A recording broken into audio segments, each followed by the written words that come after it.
The dusty main street of Clearwater Falls had seen its share of drama over the decades, but nothing quite like the moment when a sleek black sedan pulled up in front of the old general store on that sweltering July afternoon in 1889. The woman who stepped out wore a tailored emerald dress that cost more than most folks in town made in a year. Her auburn hair pinned up in the latest fashion from back east, but it was her eyes that made old Samuel Morrison drop his whittling knife right there on the porch. Those same defiant green eyes that had stared him down 15 years earlier, when she was nothing but a scared, pregnant child being run out of town on a rail. Before we jump back in, tell us where you're tuning in from, and if this story touches you, make sure you're subscribed because tomorrow I've saved something extra special for you. Evangeline Thorne had returned to Clearwater Falls, and she was about to turn everything these people thought they knew about justice, redemption, and the true meaning of power completely upside down. 15 years earlier, in the harsh winter of 1874, 13-year-old Eva Caldwell was the kind of girl most folks in Clearwater Falls tried to pretend didn't exist. She lived with her widowed mother, Martha, in a ramshackle cabin on the outskirts of town, the kind of place where the wind whistled through gaps in the walls and snow drifted across the floor on particularly brutal nights. Martha Caldwell worked, her fingers to the bone taking in washing and mending for the more prosperous families in town, but it was never quite enough to keep hunger at bay or put proper shoes on Eva's feet. Eva was different from the other children in ways that made the adults uncomfortable. While most girls her age were learning to embroider and practicing their letters for maybe an hour a day, Eva devoured every book she could get her hands on. She had taught herself to read by age 4, studying the few tattered volumes her mother owned and begging the schoolmaster, Harold Whitman, to let her borrow books from the tiny school library. By 13, she had read everything in town twice over and was writing in a journal she kept hidden beneath a loose floorboard in her bedroom. But it wasn't just her intelligence that set Eva apart. It was her refusal to bow her head and accept the place society had carved out for her. When the banker's wife, Constance Morrison, made snide remarks about Eva's patched dress at the general store, Eva would look her straight in the eye and ask pointed questions about the biblical virtue of charity. When the preacher, Reverend Dalton, suggested that poverty was God's way of testing the faithful, Eva would quote scripture right back at him about the rich man and the eye of a needle. This did not endear her to the town's elite. The trouble began in earnest when Eva started working as a helper for Dr. Benjamin Hayes, the only physician within 50 miles of Clearwater Falls. Dr. Hayes was a learned man who had studied back east before settling in the frontier town, and he quickly recognized Eva's sharp mind and steady hands. She helped him prepare medicines, assisted with minor procedures, and read his medical journals when he was out making house calls. For the first time in her life, Eva felt like she belonged somewhere, like her mind was being put to proper use. Dr. Hayes began teaching Eva things that most people believe no woman, let alone a poor girl of 13, should know. He showed her how to stitch wounds, how to identify symptoms of various ailments, and how to compound medicines from the herbs and minerals in his extensive collection. Eva absorbed it all like a sponge, asking thoughtful questions that sometimes surprised even the doctor with their insight. The arrangement worked beautifully until the day Mrs. Morrison's youngest son, Timothy, fell from a tree and badly broke his arm. Dr. Hayes was away delivering a baby on a neighboring ranch, and Eva was the only one available when Timothy was brought to the clinic, screaming in agony with his arm bent at an unnatural angle. Eva had watched Dr. Hayes set broken bones before. She knew exactly what needed to be done, and she knew that waiting for the doctor to return could mean the difference between Timothy having full use of his arm and being permanently crippled. So she did what she had been trained to do. She set the bone, splinted the arm, and gave the boy a mild dose of laudanum for the pain. Timothy's arm healed perfectly. He regained full use of it within weeks, and Dr. Hayes praised Ava's quick thinking and skillful work when he returned to town. But instead of gratitude, Eva found herself facing a storm of outrage from the town's leading families. How dare a poor girl, a child, practice medicine? What if something had gone wrong? What kind of unseemly knowledge was Dr. Hayes filling her head with? The criticism stung, but Eva might have weathered it if not for what happened next. James Morrison, Constance's eldest son and Timothy's older brother, was 18 years old and had recently returned from a year at college back east. He was handsome in the way that young men from wealthy families often are, well-fed, well-dressed, and supremely confident in his place in the world. He was also born in a small frontier town where the most exciting entertainment was the monthly church social. James began hanging around Dr. Hayes' clinic, ostensibly to check on his brother's recovery, but really to talk with Eva. He was charmed by her intelligence and her refusal to be impressed by his family status. For Eva, who had never received attention from any of the town's young men, James's interest was intoxicating. He brought her small gifts, a ribbon for her hair, a book of poetry, hard candies from the general store. He told her she was different from other girls, special, that she deserved better than the life poverty had given her. Eva was 13 years old, isolated from her peers, and desperately hungry for affection. When James told her he loved her, she believed him. When he said they would be together always, she trusted him completely. And when he convinced her to meet him in secret, in the old abandoned barn outside town, she went willingly. The relationship continued for months. James would slip her notes arranging their meetings, and Eva would steal away whenever she could. He painted elaborate pictures of their future together, how he would take her away from Clearwater Falls, how they would travel to exciting cities, how she would never have to worry about money or social standing again. Eva lived for these stolen moments and the beautiful dreams. James spun for her, but James Morrison was 18 years old and the heir to his family's banking fortune. Eva Caldwell was 13 and the daughter of the town's poorest woman. In 1874, on the American frontier, that gulf was unbridgeable, at least for someone like James, who had never had to fight for anything in his life. When Eva realized she was pregnant in the early spring of 1875, she was terrified but also strangely hopeful. Surely now James would have to make good on his promises. Surely now he would marry her and take her away from the grinding poverty and social isolation that had defined her entire life. She waited for the right moment to tell him, rehearsing the words in her mind and imagining his reaction. When she finally worked up the courage to share the news during one of their secret meetings, James's response was not what she had expected. The color drained from his face, and for a long moment, he just stared at her as if she had spoken in a foreign language. Then came the denials. How could she be sure it was his? How could she prove it? Maybe she had been with other men. The accusations hit Eva like physical blows, each one tearing away another piece of the naive faith she had placed in him. When the denials didn't work, James tried bargaining. He would give her money to go away, to handle the problem quietly. When Eva refused, explaining that she wanted their child and believed he would too once he had time to think about it, James's tone turned cold and threatening. Did she have any idea what would happen to her if word of this got out? Did she understand that no one would believe her word against his? Did she really want to destroy both their lives over one mistake? But the final blow came when James looked her straight in the eye and said the words that would echo in Ava's mind for years to come. I never loved you. You were just something to do while I was stuck in this godforsaken town. Did you really think someone like me would ever marry someone like you?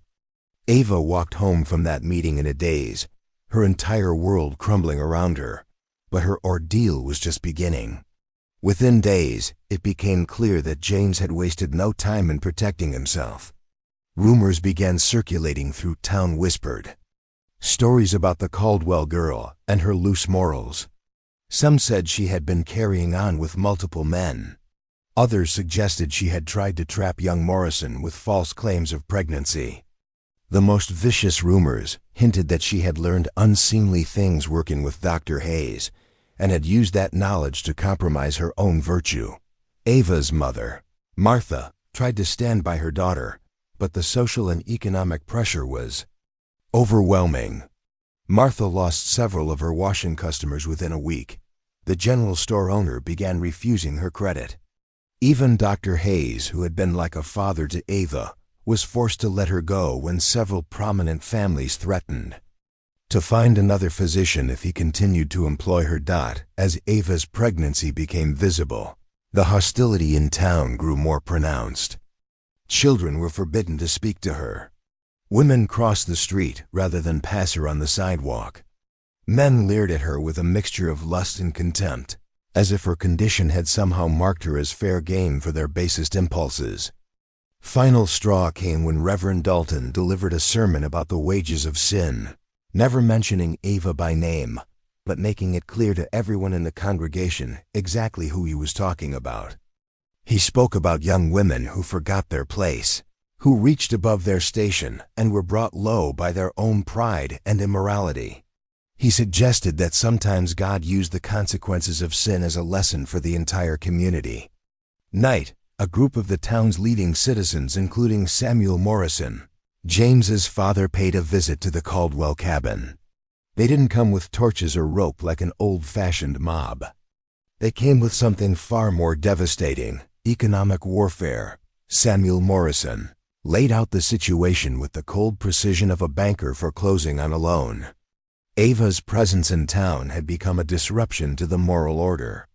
Her continued residence was affecting the reputation of Clearwater Falls, potentially discouraging new settlers and businesses from establishing themselves there.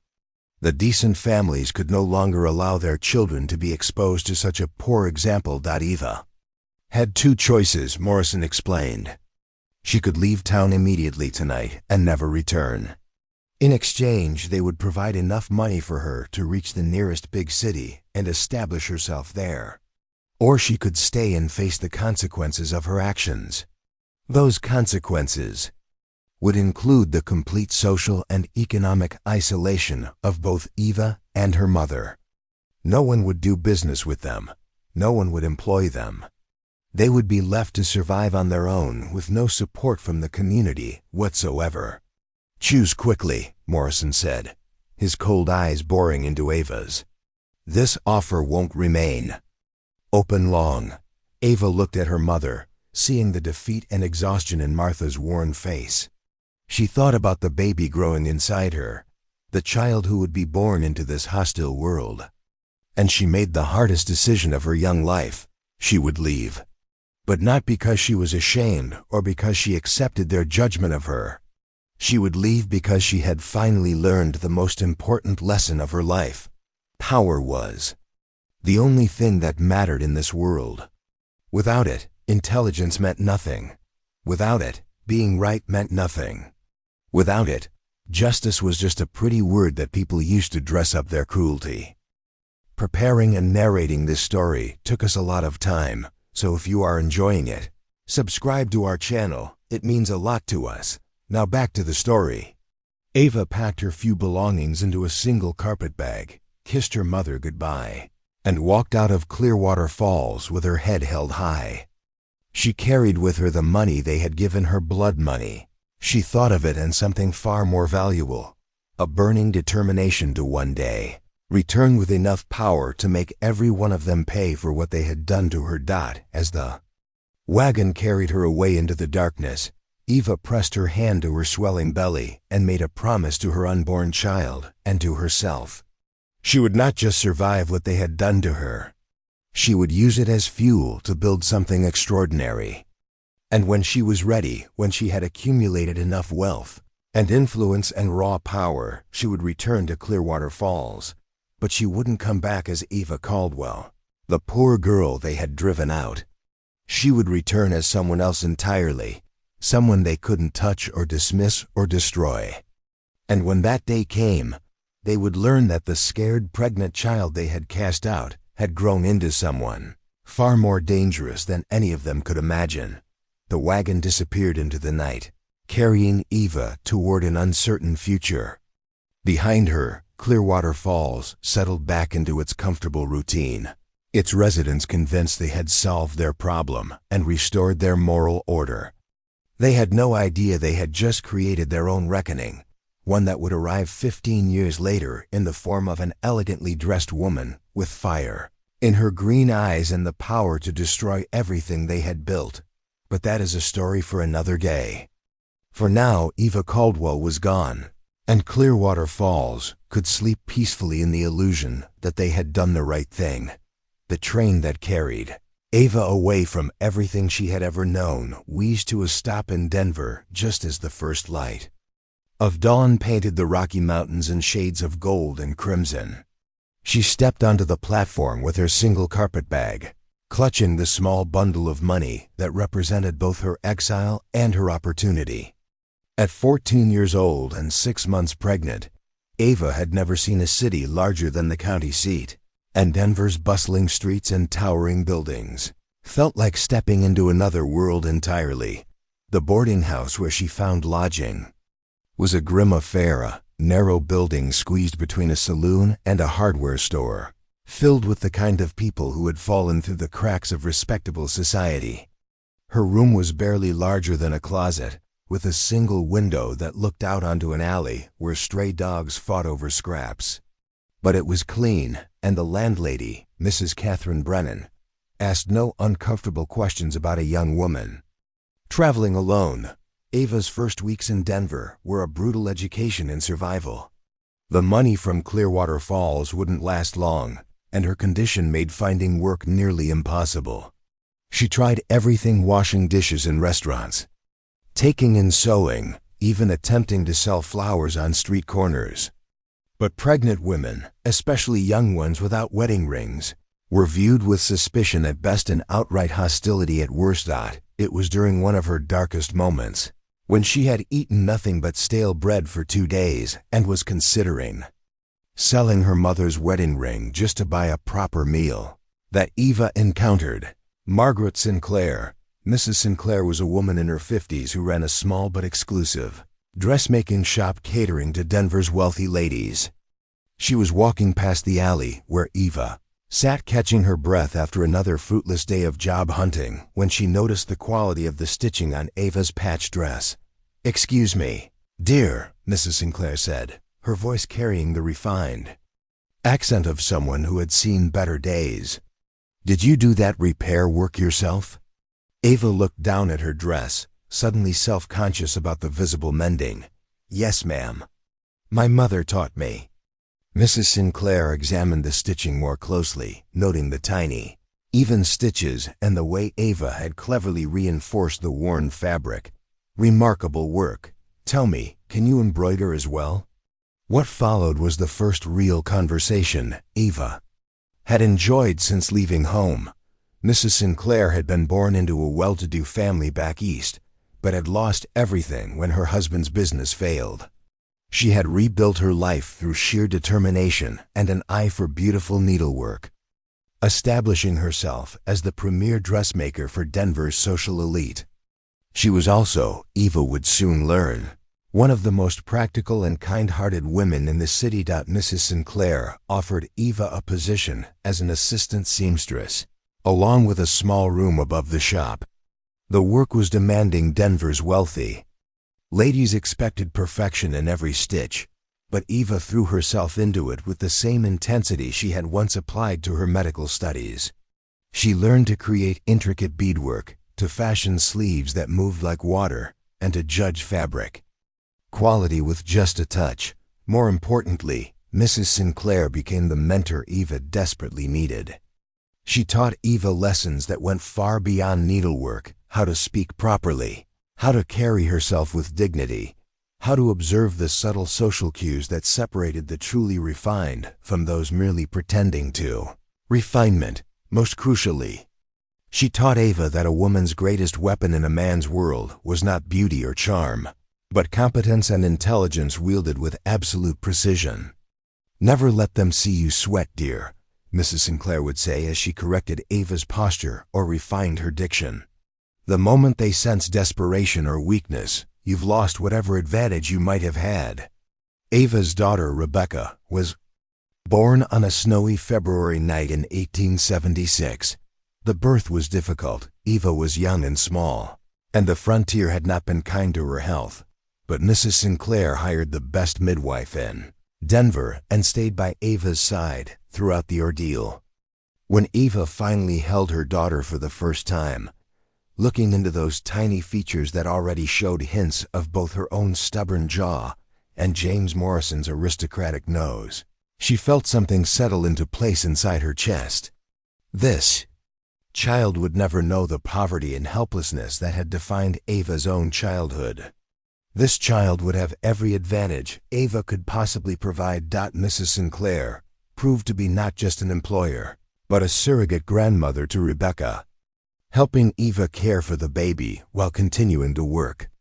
The arrangement was unusual, but Mrs. Sinclair's position in Denver society was secure enough that she could afford to be unconventional. Her clients might whisper about the young unwed mother working in the back room, but they continued to frequent the shop because no one else in the city could create such exquisite garments.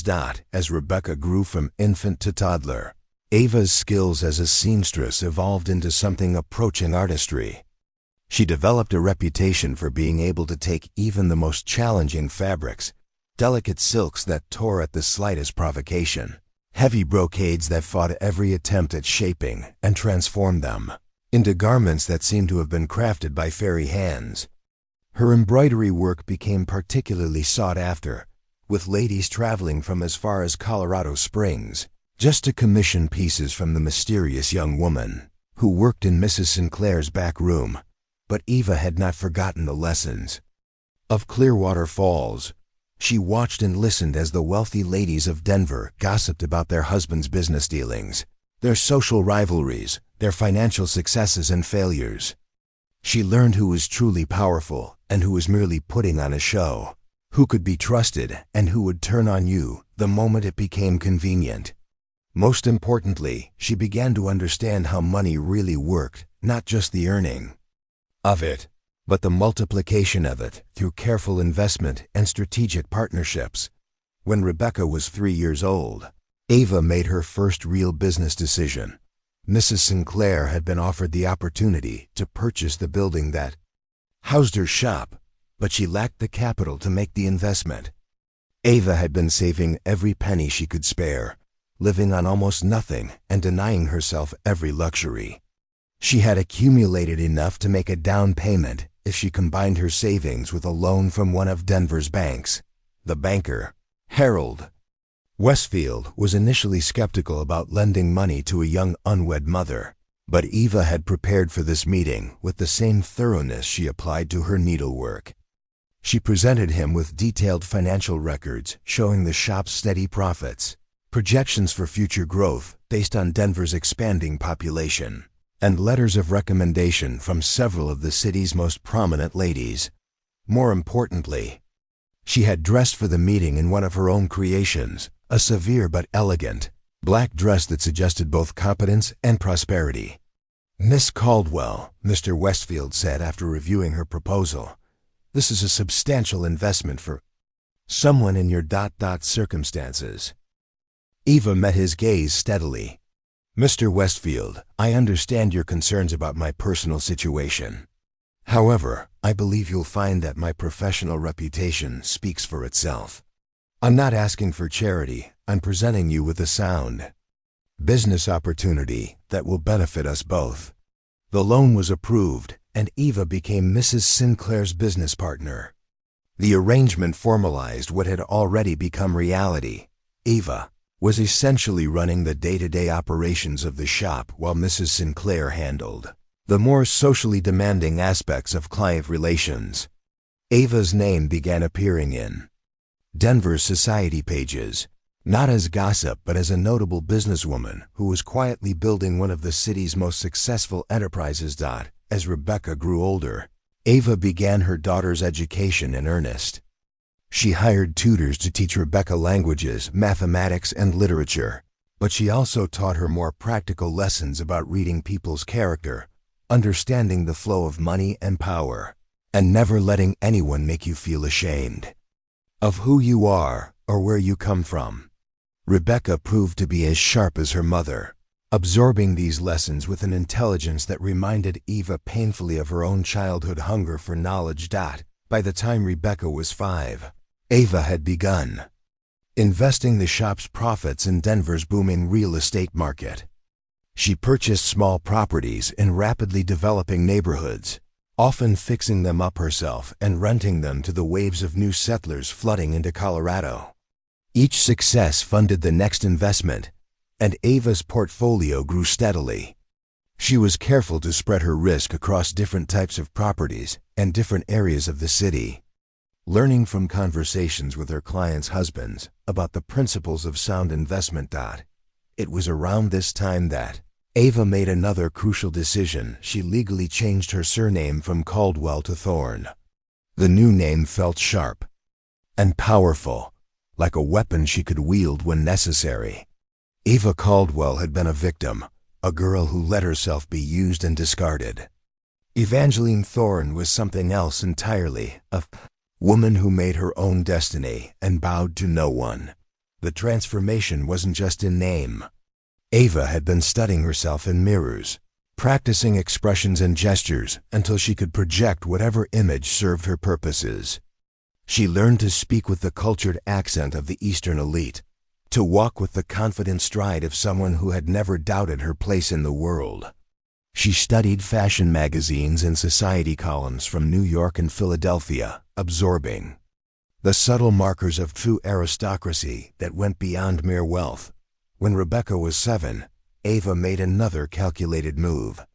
She enrolled her daughter in Miss Morrison's Academy for Young Ladies, the most exclusive finishing school in Denver, where the daughters of mining magnates and railroad barons learned the social graces that would secure their positions in society. The irony of the school's name was not lost on Eva, though this Miss Morrison was no relation to the family from Clearwater Falls.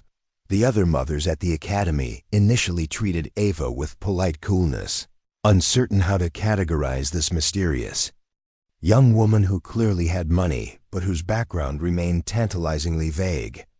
Eva had crafted a careful story about being widowed young while her husband was establishing business interests in Colorado, a tale that explained both Rebecca's existence and Eva's single status without raising uncomfortable questions. But Eva's real breakthrough in Denver society came through an unexpected avenue: her growing reputation as someone who could solve delicate problems for the city's elite. It started when Mrs. Harrison Wells, the wife of a prominent mining executive, approached Eva about a sensitive matter.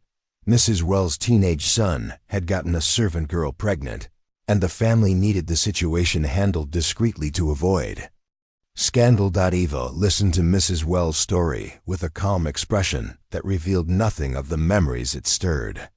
When Mrs. Wells finished, Eva quoted a price for her services that made the older woman blink in surprise, but she also outlined a plan that would provide for the girl and her child while protecting the Wells family's reputation.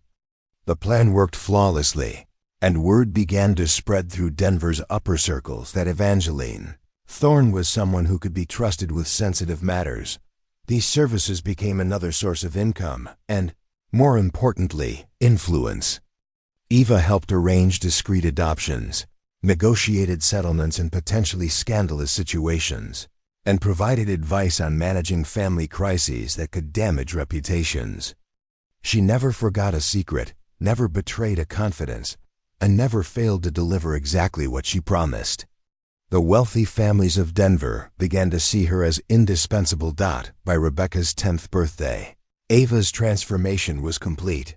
She owned half a dozen properties in Denver's most desirable neighborhoods, held partnerships in 3 successful businesses, and commanded the respect of some of the most powerful people in Colorado.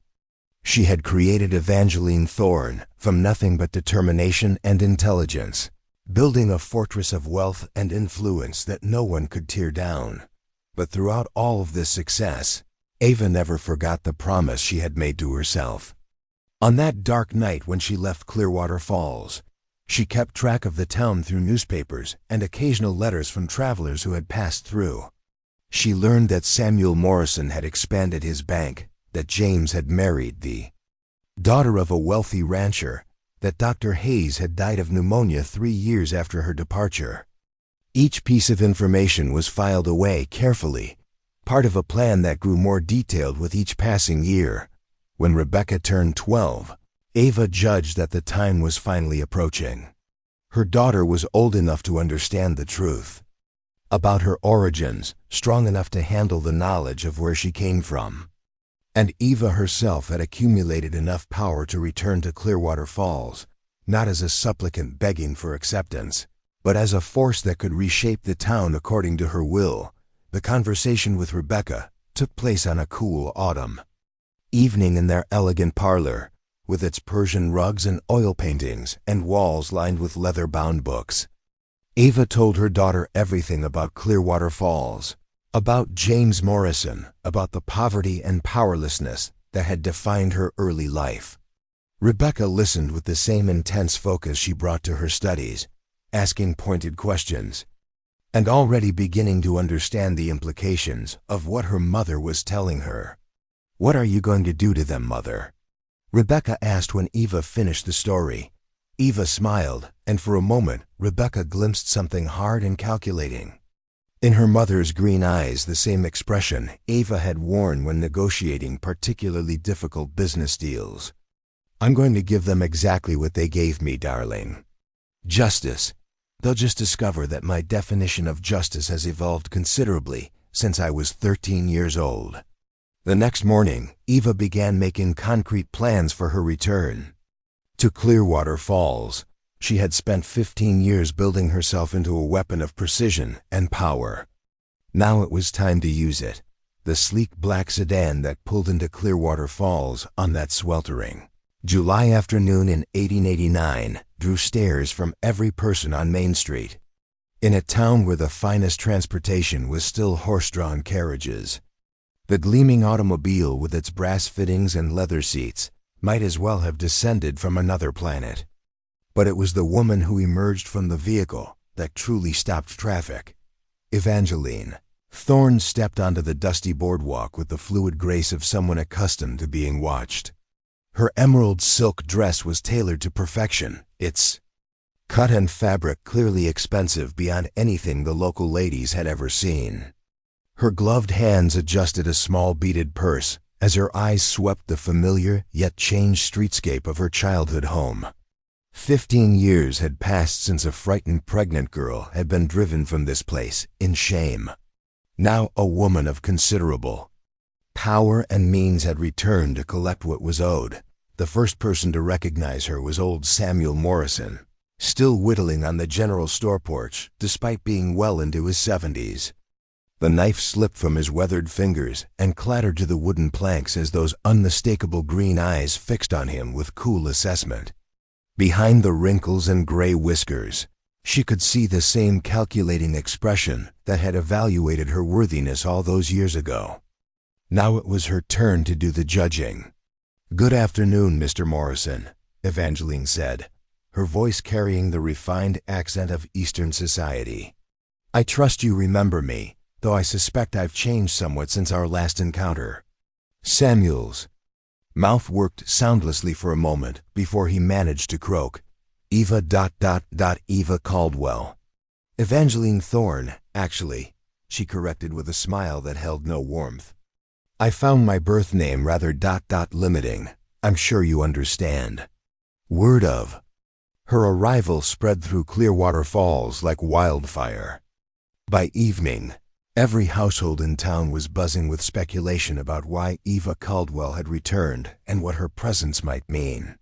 The more nervous residents recalled the circumstances of her departure, while others wondered if she might have come back seeking some kind of reconciliation or closure. They could not have been more wrong.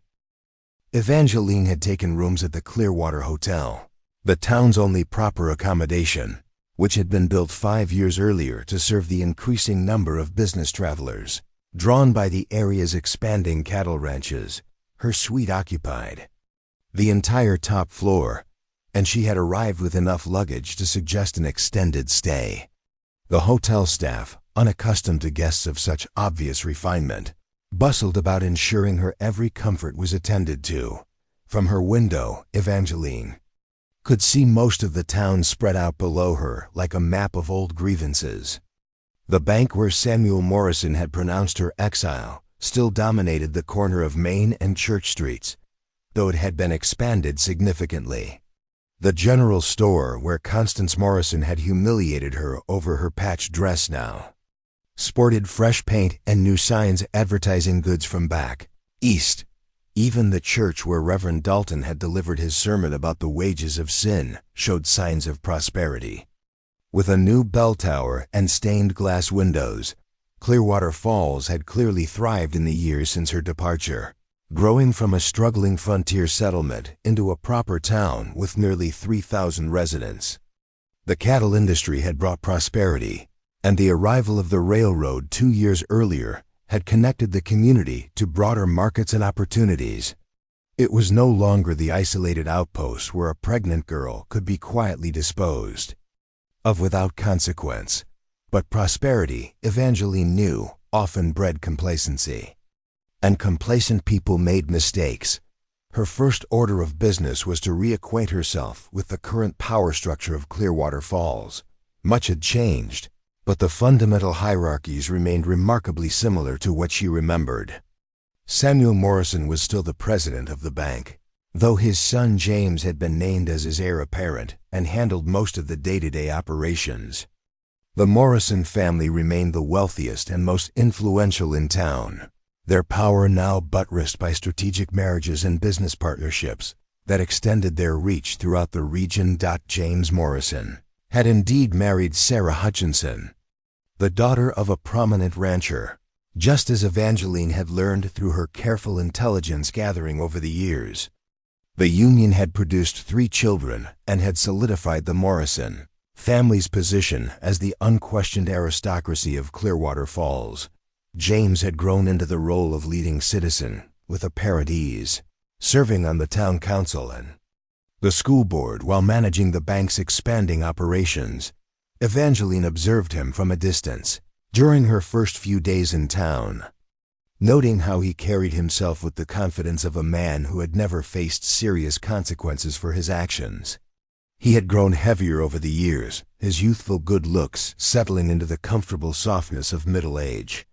When he laughed with his friends outside the barber shop or tipped his hat to ladies on the street, Evangeline could see no trace of guilt or shame about his past behavior. He had clearly convinced himself that his treatment of her had been either justified or so unimportant as to be forgotten entirely. This was precisely what Evangeline had hoped to find. The other key figures in the town's hierarchy had also evolved in predictable ways. Constance Morrison had aged into the role of Grand Dame of Clearwater Falls society, organizing charity events and social gatherings with the iron-fisted efficiency that had made her such a formidable enemy to a 13-year-old girl. Reverend Dalton had been succeeded by his son Michael Dalton, who preached the same brand of moral certainty that had condemned Evangeline all those years ago. Dr. Hayes had indeed died, as Evangeline had learned, but his practice had been taken over by a younger physician named Dr. Robert Stevens, who had studied at Harvard Medical School and brought modern methods to the frontier community. The irony was not lost on Evangeline that the town now welcomed medical innovations that would have been scandalous when she had assisted Dr. Hayes, but perhaps the most significant change was the presence of new money in Clearwater Falls. Railroad and the cattle boom had attracted investors and entrepreneurs from the back east, creating a new class of wealthy residents who had no knowledge of the town's earlier social dynamics. These newcomers represented an opportunity for Evangeline, people who would judge her based on her obvious wealth and sophistication rather than ancient gossip about her origins. Evangeline began her campaign of reintegration with characteristic precision. She made substantial donations to the church building fund and the new public library, contributions large enough to demand attention and gratitude from the town's leadership. She purchased several properties in the business district, paying above market value and making it clear that she planned to invest heavily in Clearwater Falls' continued growth. Most importantly, she began hosting elegant dinner parties at the hotel, inviting a carefully selected mix of the town's old guard and its newer residents. These gatherings were unlike anything Clearwater Falls had ever seen. Sophisticated affairs with multiple courses, fine wines, and conversation that ranged from literature to politics to business opportunities. Evangeline proved to be a charming hostess who could discuss cattle prices with the ranchers, railroad expansion with the investors, and the latest fashions from Paris with the ladies. The newcomers to town embraced her immediately, recognizing in her the kind of cultured sophistication they had left behind in eastern cities. But the older residents found themselves in an increasingly uncomfortable position. They remembered Eva Caldwell, the disgraced girl who had been driven from town in shame. Yet they could not reconcile those memories with the reality of Evangeline Thorne, a woman of obvious breeding and considerable means who spoke knowledgeably about investments and art while wearing jewelry that cost more than most of them earned. In a year, the cognitive dissonance was exactly what Evangeline had planned for. James Morrison proved to be particularly susceptible to this confusion. At the first dinner party he attended, drawn by his wife's curiosity about the fuzz of a mysterious newcomer, he spent the evening trying to determine whether Evangeline recognized him. She gave no sign of their shared history, treating him with the same polite attention she showed all her guests. When Sarah Morrison complimented her emerald necklace, Evangeline smiled graciously and mentioned that it had been a gift from a gentleman friend in San Francisco, who had made his fortune in silver mining. "How fascinating," Sarah had replied. "James and I have never traveled much beyond Colorado. I'm sure you've had such interesting experiences." "Oh yes," Evangeline had answered, her eyes meeting James's for just a moment. "I've learned so much about human nature in my travels. It's remarkable how differently people can behave when circumstances change." The evening ended with James clearly unsettled, though he couldn't quite articulate why. His wife, however, was thoroughly charmed by their elegant hostess and immediately began planning to reciprocate the invitation. Over the following weeks, Evangeline systematically worked her way into the social fabric of Clearwater Falls. She joined the Ladies' Auxiliary and immediately proposed several ambitious charitable projects, backing her suggestions with generous financial commitments. She attended church services, sitting in a prominent pew and contributing substantially to the collection plate. She made herself indispensable to the town's social calendar, hosting events that drew people from neighboring communities and enhanced Clearwater Falls' reputation as a sophisticated destination. But beneath this veneer of civic involvement, Evangeline was conducting a more subtle campaign of intelligence gathering and strategic positioning. She learned about the business relationships that drove the town's economy, the personal rivalries that simmered beneath the surface of polite society, and the financial pressures that various prominent families faced despite their outward prosperity. Morrison family, she discovered, was not quite as secure as they appeared. The bank had made several risky loans during the recent expansion, and a downturn in cattle prices had left some of their largest customers struggling to meet their obligations. James had inherited his father's position, but not his shrewd business sense, and several of his recent decisions had raised quiet concerns among the bank's board of directors. More personally, Evangeline learned that James's marriage, while publicly successful, was privately troubled. Sarah Morrison had grown increasingly dissatisfied with small-town life, especially after meeting sophisticated visitors like Evangeline, who represented the wider world she felt she was missing. James's drinking had become more pronounced over the years, and there were whispers about his behavior at poker games and business trips to Denver, All of this information was carefully cataloged in Evangeline's mind, each detail another weapon. In the arsenal she was assembling for the confrontation, she knew was coming, the moment she had been building toward, arrived 6 weeks after her return to Clearwater Falls. The town council was meeting to discuss a proposal for a new railroad spur that would connect Clearwater Falls more directly to the main line, bringing increased commerce and prosperity to the region. As one of the town's newest major property owners, Evangeline had been invited to attend and share her thoughts on the project. The meeting was held in the bank's main conference room, with Samuel Morrison presiding despite his advanced age. James sat at his father's right hand, along with the other town council members and prominent businessmen. Evangeline arrived precisely on time, dressed in a navy blue suit that managed to be both professionally appropriate and undeniably expensive. She listened attentively as the various speakers outlined the benefits and costs of the proposed railroad spur, asking thoughtful questions that demonstrated her understanding of both the financial and logistical challenges involved. When called upon to share her perspective, she stood gracefully and spoke with the authority of someone accustomed to addressing rooms full of powerful men.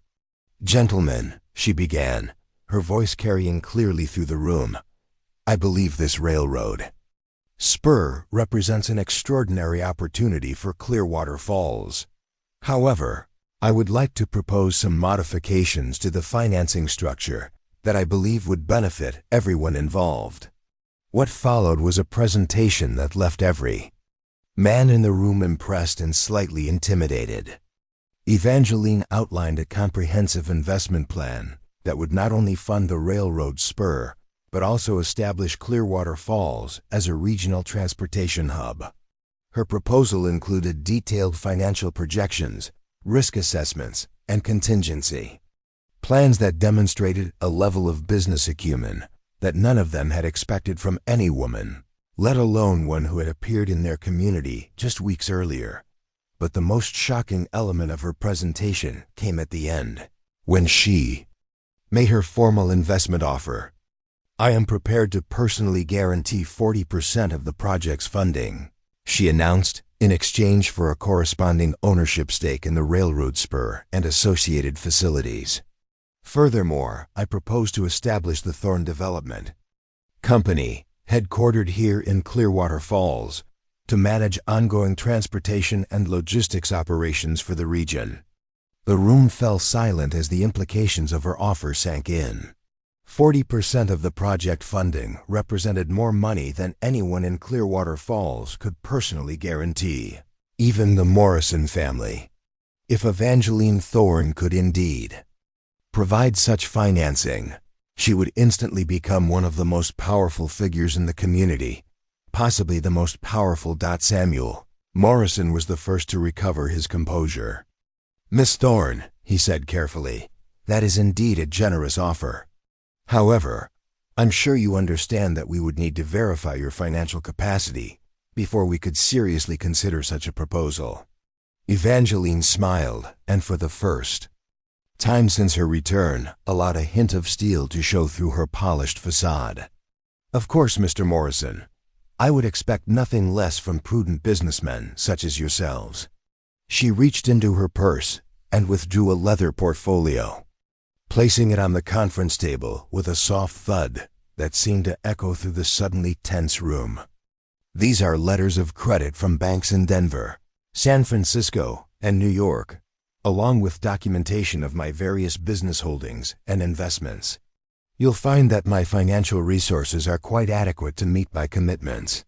James Morrison had gone pale as he recognized something in Evangeline's tone and bearing that transported him back 15 years to a conversation in an abandoned barn.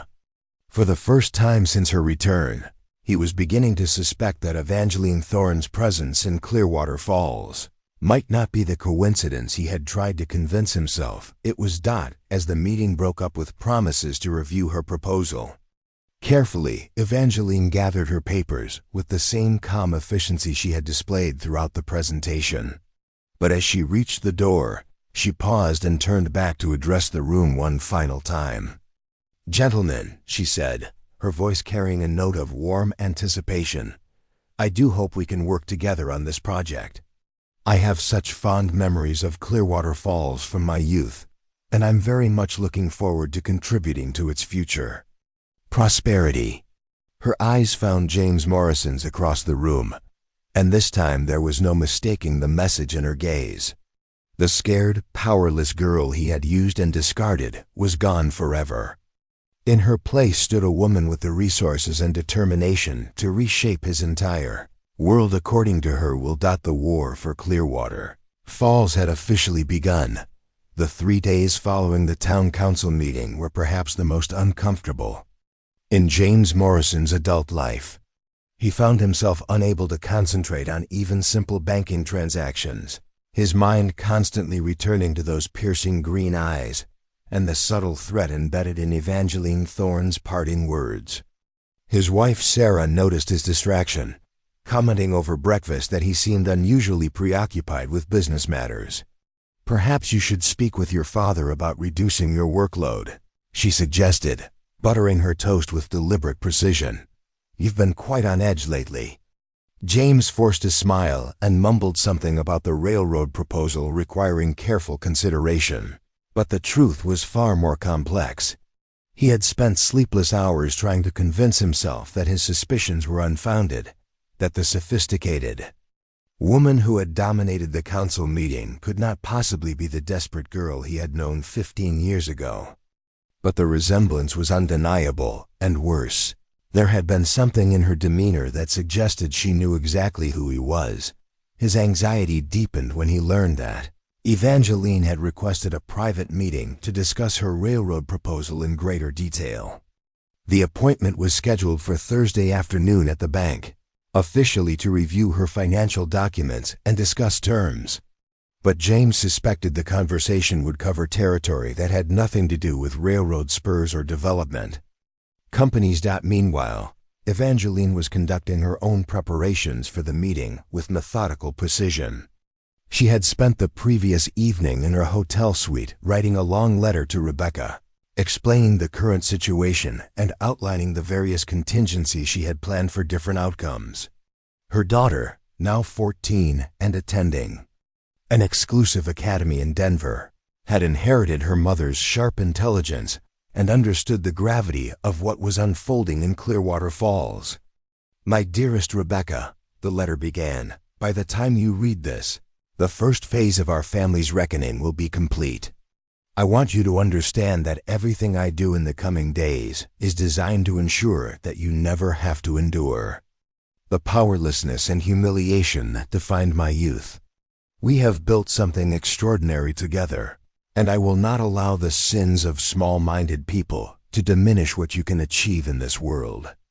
Evangeline sealed the letter and placed it with detailed instructions for her business manager in Denver, ensuring that her various enterprises would continue operating smoothly regardless of what transpired in Clearwater Falls. She had not built her empire only to see it crumble because of an old grudge, but she was also determined that James Morrison would finally face consequences for his actions. Thursday afternoon arrived with the oppressive heat of high summer, the kind of weather that made even the simplest tasks feel burdensome. Evangeline arrived at the Morrison Bank precisely at 2 o'clock, dressed in a charcoal gray business suit that conveyed both professionalism and authority. The bank's interior was cooler than the street, but James Morrison was already perspiring when she entered his private office. "Miss Thorne," he said, rising from behind his substantial oak desk, "thank you for coming. I trust you have the additional documentation we discussed." "Of course, Mr. Morrison," Evangeline replied, settling gracefully into the chair across from his desk, "though I suspect we both know that financial documentation is not the primary purpose of this meeting." James's hand trembled slightly as he reached for the papers she had placed on his desk. "I'm not sure I understand what you mean." Evangeline studied him for a long moment, noting the signs of stress that 15 years of comfortable living had not quite hidden. "I think you understand perfectly, James. You recognized me the moment I stepped out of that automobile, didn't you? You've been waiting for this conversation ever since. The use of his first name stripped away any pretense that this was merely a business discussion. James sank back into his chair, his face pale despite the afternoon heat.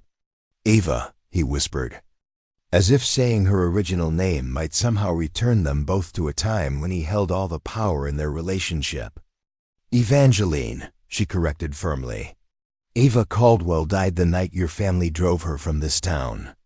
I am someone else entirely, someone you created through your cruelty and cowardice." James struggled to regain his composure, drawing on years of practice at projecting authority in difficult business situations. "Look, if you've come here seeking some kind of revenge for what happened between us, you should know that I've built a respectable life here. I have a family, responsibilities.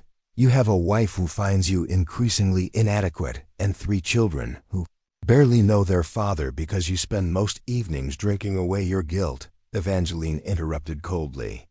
"You have a bank that's overextended on risky loans and a reputation that depends entirely on people continuing to believe you're the honorable man your father raised you to be. None of that constitutes achievements worth protecting." The accuracy of her assessment hit James like a physical blow. "How could you possibly know? Because I make it my business to know everything about the people who have wronged me." Evangeline sighed. "I've spent 15 years building the resources necessary to destroy you, James. The only question now is whether that destruction will be public or private, quick or prolonged." James felt sweat beading on his forehead, despite the office's relative coolness. "What do you want from me?" Evangeline leaned forward slightly, her voice dropping to a conversational tone that somehow made her words more menacing. "I want you to understand what powerlessness feels like. I want you to experience the helplessness of watching everything you've built crumble around you while being unable to prevent it. I want you to know what it's like to be judged and found wanting by people who don't care about your explanations or excuses." "You can't be serious," James said, though his voice lacked conviction. "This was 15 years ago. We were children. You were 18 years old," Evangeline snapped, her composed facade cracking to reveal the fury beneath. "Old enough to vote, old enough to serve in the military, old enough to understand the consequences of your actions. I was 13, James. 13 years old and pregnant with your child, begging you to show even a shred of decency or responsibility." The mention of the child seemed to drain what remained of James's color. "The baby. What happened to my daughter is 14 years old and attending the finest academy in Denver," Evangeline said with fierce pride. "She speaks 3 languages, reads philosophy, and has been raised to understand that she is superior to every person in this provincial little town. She will attend university, something that would have been impossible if I had remained the powerless girl you discarded." James stared at her in shock. "A daughter ... Rebecca Thorne," Evangeline continued. "She carries my name because no child of mine will ever bear the surname of a coward who abandoned his responsibilities. She knows exactly who her father is and exactly what kind of man he proved himself to be." The implications of this revelation crashed over James like a wave. Not only had his actions 15 years ago created consequences he had never imagined, but those consequences had grown into a force that could destroy everything he had built since then. "What do you want?" he asked again, his voice barely above a whisper. Evangeline reached into her portfolio and withdrew a thick document, placing it on the desk between them. "I want you to sign this." James picked up the papers with shaking hands, scanning the legal language that filled page after page. As he read, his expression shifted from confusion to horror to despair. The document was a comprehensive confession detailing his relationship with Eva Caldwell, his abandonment of her when she became pregnant, and his family's role in forcing her to leave Clearwater Falls. But it went further than simple admission of guilt. It included provisions for substantial financial compensation, public acknowledgement of his wrongdoing, and his resignation from all positions of authority in the community. "This would ruin me," James said, his voice hollow. "Yes," Evangeline agreed without emotion. "It would, just as you ruined me 15 years ago. But my children, my wife, they don't deserve to suffer for my mistakes." "My daughter didn't deserve to grow up without a father," Evangeline replied. "I didn't deserve to be branded as a whore and driven from my home while you continued to enjoy the respect and privileges of your social position. Yet somehow we survived and flourished despite the injustices you inflicted upon us." James set the papers down with trembling hands. "I can't sign this." "Then you'll face the alternative," Evangeline said, her tone matter of fact. "I will withdraw my offer to invest in the railroad project and instead use my resources to systematically destroy every business relationship, social connection, and political alliance your family has built in this community. I will ensure that every person in Clearwater Falls knows exactly what kind of man you are and exactly how your family treats those they consider beneath them." "You're talking about destroying innocent people along with me," James protested. "My children have done nothing wrong. Your children will survive the disgrace, just as my daughter survived being born illegitimate in a society that punishes children for their parents' sins," Evangeline said. "The difference is that your children will have each other and a mother who loves them, while Rebecca grew up with only me to protect her from a world that would have condemned her if they knew the truth about her birth." James struggled to find some argument that might penetrate Evangeline's resolve, some appeal to mercy or common decency that might soften her determination.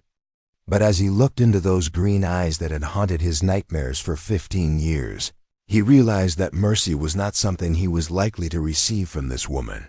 "How long do I have to decide?" he asked finally. "Until tomorrow evening," Evangeline replied, rising from her chair with fluid grace.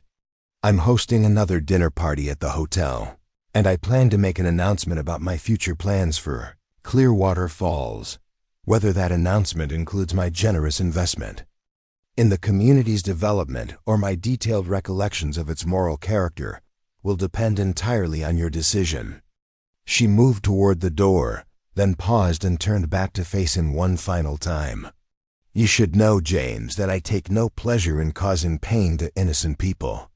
But I learned long ago that the world rarely offers clean choices between good and evil. Sometimes you must choose between different kinds of injustice and hope that your decision serves some greater purpose." "And what greater purpose does destroying my family serve?" James asked desperately.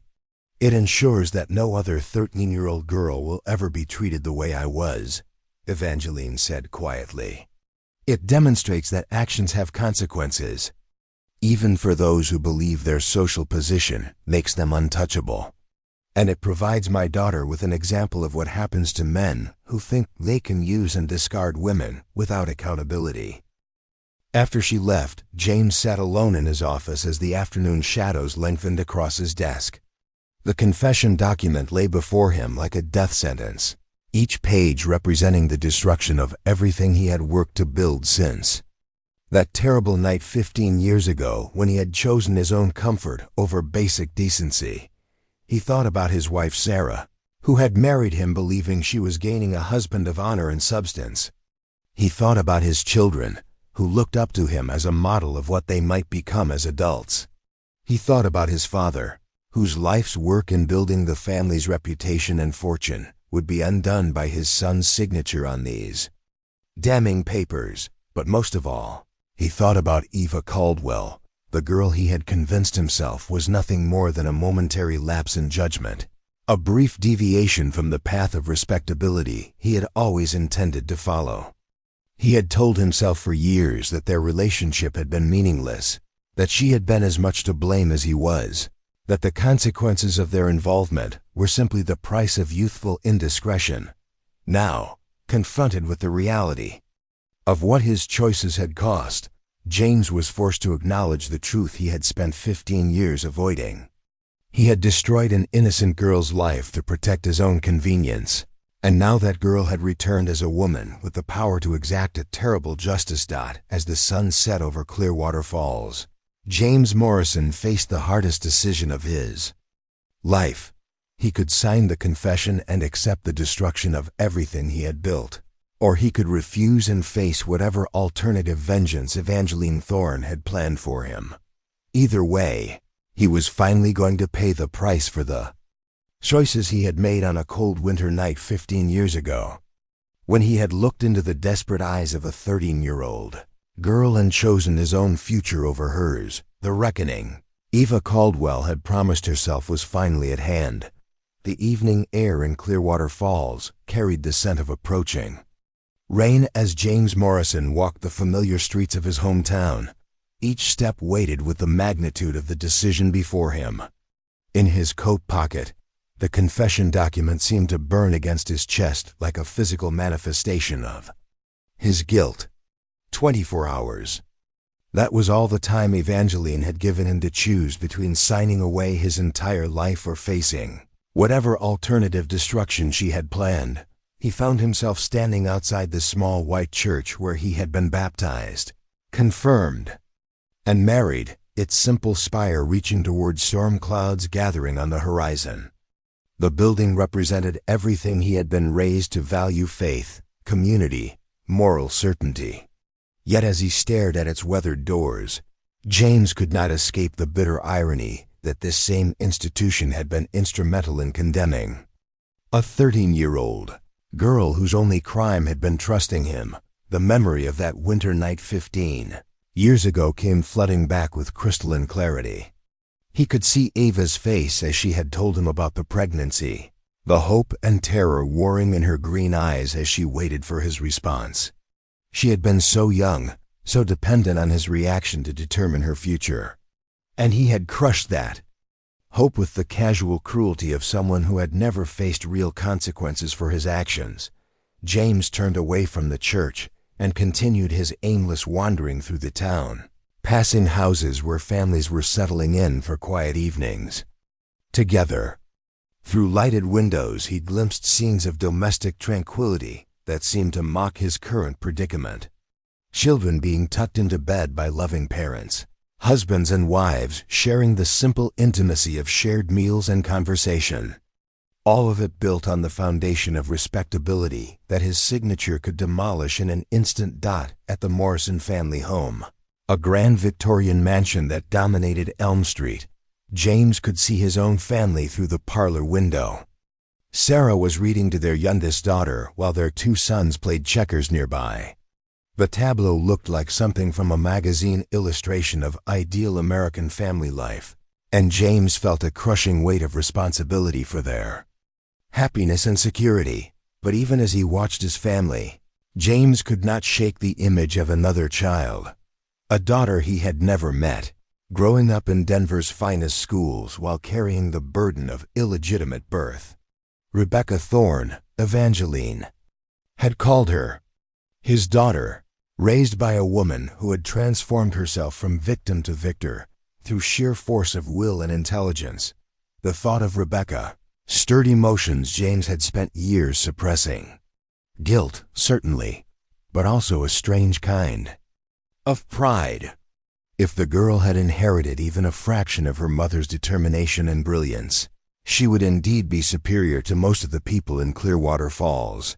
Realization that he had a daughter, a child who had grown up without his name or support, added another layer of complexity to his already impossible situation. As the first drops of rain began to fall, James made his way to the Silver Dollar Saloon, the town's primary establishment for men seeking to escape the pressures of respectable society. The bar was filled with the usual collection of cowboys, traveling salesmen, and local businessmen who had discovered that whiskey provided temporary relief from life's complications. James ordered a double bourbon and found a corner table where he could drink in relative solitude. But even the alcohol could not quiet the voices in his head: his father's lectures about family honor, his wife's trusting smile, his children's laughter, and underneath it all, the memory of Ava Caldwell's desperate pleas for help that he had ignored in favor of his own comfort. Rough day at the bank? The voice belonged to Thomas Garrett, a cattle rancher who served on the town council and had been present at the meeting where Evangeline had made her stunning investment proposal. James looked up to find Garrett studying him with the shrewd eyes of a man accustomed to evaluating livestock and business opportunities. "Just thinking about the railroad project," James replied, hoping his voice sounded steadier than he felt. "That Thorne woman sure shook things up, didn't she?" Garrett settled into the chair across from James without invitation, his weathered hands wrapped around a beer mug. "Can't say I've ever seen a proposal quite like that. Takes considerable resources to guarantee that kind of investment." "Indeed," James managed, taking another sip of bourbon. "Strange thing, though," Garrett continued, his tone casual but his eyes sharp. "I could have sworn I recognized her from somewhere. Can't quite place it, but there was something familiar about those eyes. You didn't happen to know her from before, did you?" The question sent a chill through James that had nothing to do with the evening's cooling temperature. If Garrett was starting to make connections, how long before others in town began remembering Eva Caldwell and wondering about the timing of Evangeline Thorne's arrival? "I don't believe we've met previously," James said carefully. "Though she does have one of those faces that seems familiar somehow." Garrett nodded thoughtfully. "Well, whoever she is, she certainly got the town talking. My wife's already planning to call on her tomorrow, hoping to get invited to one of those fancy dinner parties. Can't say I blame her. It's been years since we've had anyone of that caliber settle in Clearwater Falls." After Garrett moved on to join a poker game in the back room, James sat alone with his thoughts and his bourbon. The casual conversation had driven home another aspect of his predicament that he had not fully considered.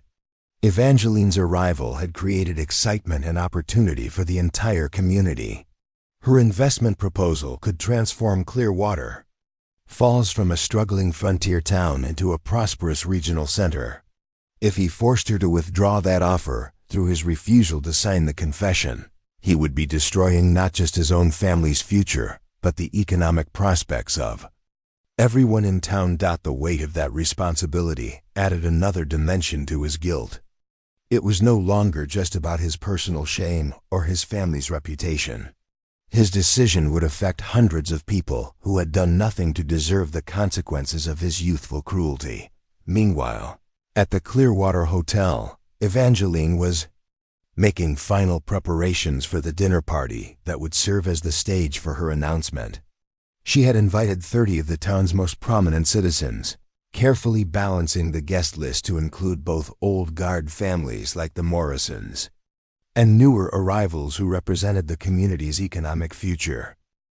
The hotel's dining room had been transformed for the occasion, with crystal glasses borrowed from Denver, fine china that cost more than most local families spent on household goods in a year, and floral arrangements that had been shipped in on the afternoon train.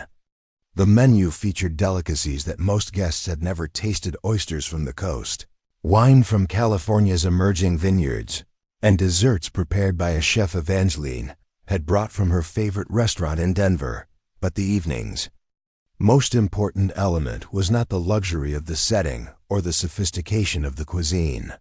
It was the careful orchestration of social dynamics that would allow Evangeline to deliver her message with maximum impact. She had spent weeks studying the relationships and rivalries among Clearwater Falls elite, identifying the key individuals whose opinions would influence the broader community's response to whatever she chose to reveal. As guests began arriving at 7 o'clock, Evangeline moved among them with practiced grace, making each person feel individually welcomed while subtly guiding conversations toward topics that would serve her purposes. She spoke with the newer residents about their vision for the town's future, with the established families about the importance of maintaining community values, and with the business leaders about the economic opportunities that lay ahead. Samuel Morrison arrived with his wife Constance, both of them clearly uncomfortable but unwilling to miss an event that had become the social highlight of the season. James and Sarah Morrison followed shortly after, with James looking haggard despite his formal attire, and Sarah radiant in anticipation of an evening among sophisticated company. Evangeline greeted the Morrison family with particular warmth, inquiring about their children's health and complimenting Sarah's gown with genuine appreciation. To the casual observer, she appeared to be nothing more than a gracious hostess welcoming honored guests. But James caught the subtle steel in her eyes when she looked at him, the unspoken reminder that his time was running out. "I do hope you've had time to review those investment documents we discussed," she said to James as she handed him a glass of wine. "I'm quite eager to finalize our arrangements." "Still considering the details," James replied, his voice tight with strain. "Of course." Evangeline smiled. "Though I should mention that I've received several inquiries from other communities about similar projects. Opportunity rarely waits for those who hesitate too long."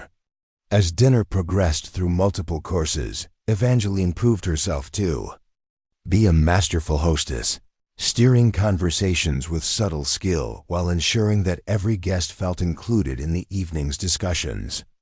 She spoke knowledgeably about cattle prices with the ranchers, discussed the latest medical advances with Dr. Stevens, and charmed the ladies with her insights into fashion and literature. But underneath the surface pleasantries, a different kind of drama was unfolding. Several of the older residents were beginning to study Evangeline more closely, trying to reconcile their vague memories of Ava Caldwell with the sophisticated woman before them. Thomas Garrett, in particular, seemed increasingly convinced that he had seen her before, though he could not quite make the connection explicit. When the main course was cleared and before dessert was served, Evangeline rose from her seat at the head of the table. The conversations gradually died away as the guests turned their attention to their hostess, expecting perhaps a toast or some gracious words about the pleasure of their company. "My dear friends," Evangeline began, her voice carrying clearly through the suddenly quiet room, "I want to thank you all for the warmth with which you've welcomed me to Clearwater Falls. This community has always held a special place in my heart, and I'm delighted to have the opportunity to contribute to its continued prosperity." She paused, allowing her gaze to sweep across the faces of her guests, noting the expressions of polite attention, anticipation, and in James Morrison's case, barely concealed terror. "As you know, I've proposed a substantial investment in the railroad spur project that would bring unprecedented growth and opportunity to this region. The economic benefits would extend to every family, every business, every institution that calls Clearwater Falls home." Murmurs of agreement rippled through the gathering, with several guests nodding enthusiastically at the prospect of such development. However, Evangeline continued, her tone remaining pleasant despite the ominous word, "I believe that true prosperity must be built on a foundation of justice and accountability. A community that tolerates injustice, that allows the powerful to exploit the vulnerable without consequence, is a community that will ultimately corrupt itself from within."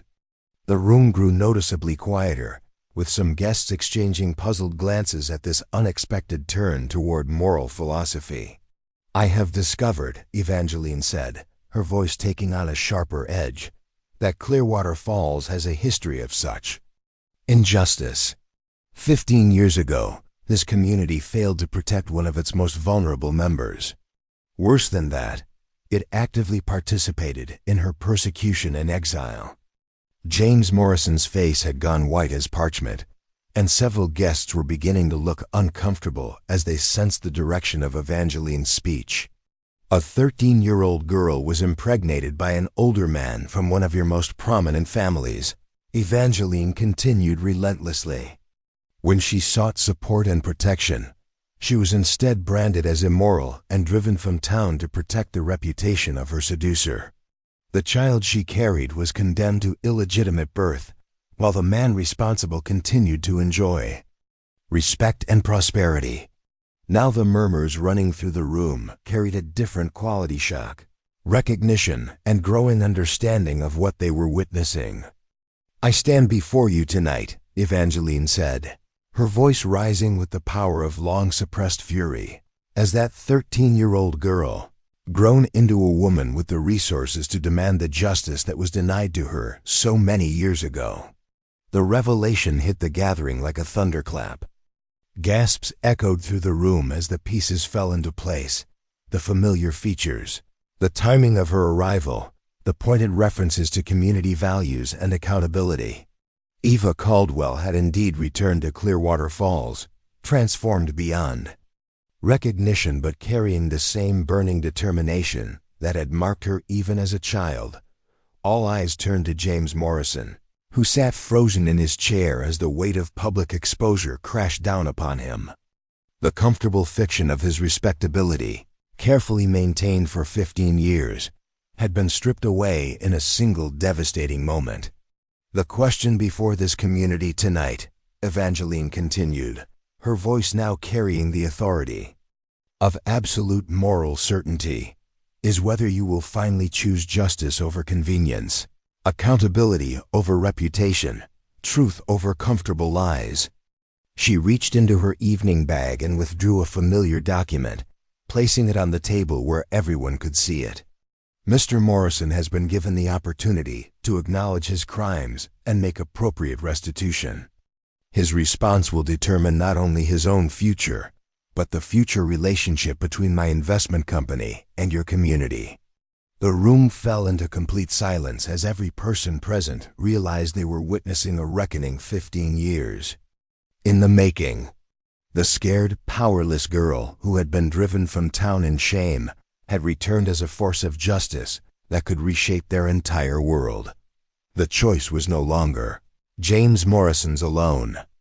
It belonged to the entire community, and their decision would determine whether Clearwater Falls would face its past with honesty or continue to build its future on a foundation of lies that the silence that followed Evangeline's revelation stretched for what felt like an eternity, broken only by the soft patter of rain against the hotel's windows and the distant rumble of thunder. 30 of Clearwater Falls' most prominent citizens sat frozen around the elegant dining table, their carefully composed social masks slipping as they processed the magnitude of what they had just witnessed. James Morrison remained motionless in his chair, his face a mask of devastation, as 15 years of carefully constructed respectability crumbled around him. Beside him, Sarah Morrison's hand flew to her throat, her eyes wide with shock as she stared at the husband she thought she knew. The confession document lay on the table like an accusation made manifest, its legal language suddenly taking on the weight of moral judgment that it was Samuel Morrison who broke the silence, his aged voice cutting through the tension with the authority of someone accustomed to commanding rooms full of powerful men. "These are serious accusations, Miss Caldwell," he said, deliberately using her birth name as if it might diminish her transformed status. "Accusations made without proof or corroboration." Evangeline turned her cool gaze toward the elderly banker, and for a moment the years seemed to fall away, revealing the same calculating expression that had evaluated her worthiness decades earlier. "You're quite right, Mr. Morrison. Accusations without proof carry little weight in matters of law or business." She reached into her evening bag once more and withdrew a small leather portfolio, placing it beside the confession document. "Fortunately, I am a woman who believes in thorough documentation." The portfolio contained photographs, letters, and official records that Evangeline had painstakingly collected over the years. There were medical records from Dr. Hayes documenting her condition before her departure from Clearwater Falls. There were receipts from the payments the Morrison family had made to ensure her exile. Most damaging of all, there were copies of letters James had written to her during their secret relationship, passionate declarations of love and promises of marriage that stood in stark contrast to his later denials and abandonment. "I was 13 years old when your son convinced me that he loved me," Evangeline said, her voice carrying across the silent room with devastating clarity. 13 when he promised we would be married and build a life together. 13 when he abandoned me the moment his promises became inconvenient. She selected one of the letters from the portfolio and read aloud, "My dearest Eva, you are the light of my life and the promise of my future. When we are married, I will take you away from this small town and show you the wider world you deserve to see. Your intelligence and beauty humble me, and I count myself the luckiest man alive to have won your heart." The words, spoken in James's own handwriting, hung in the air like an indictment. Several guests glanced between James and the letter, noting the careful penmanship that matched the signatures they had seen on countless bank documents over the years. These were not the words of a casual dalliance, Evangeline continued. They were promises made by a man to a girl who trusted him completely. Promises that were broken the moment they became inconvenient to his social standing. Thomas Garrett leaned forward, his weathered features tight with understanding. "So you're the Caldwell girl. I thought I recognized something familiar about you." His voice carried neither judgment nor sympathy, merely the matter-of-fact acknowledgement of someone who had finally solved the puzzle that had been nagging at him. "I was," Evangeline replied.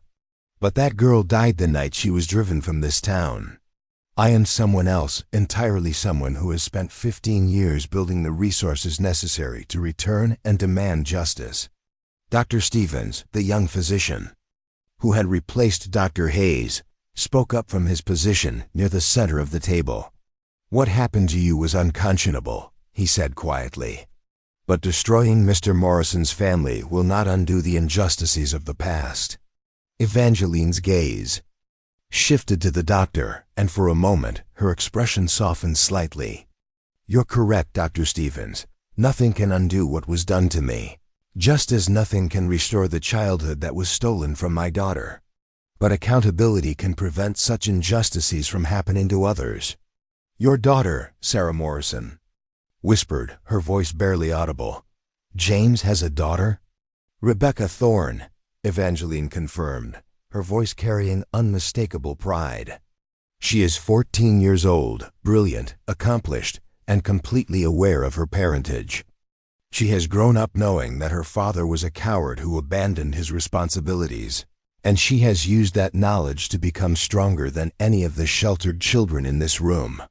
The mention of Rebecca seemed to galvanize James, who finally found his voice. "What do you want from me?" he asked, his words carrying the hollow tone of complete defeat. "What will satisfy your need for revenge?"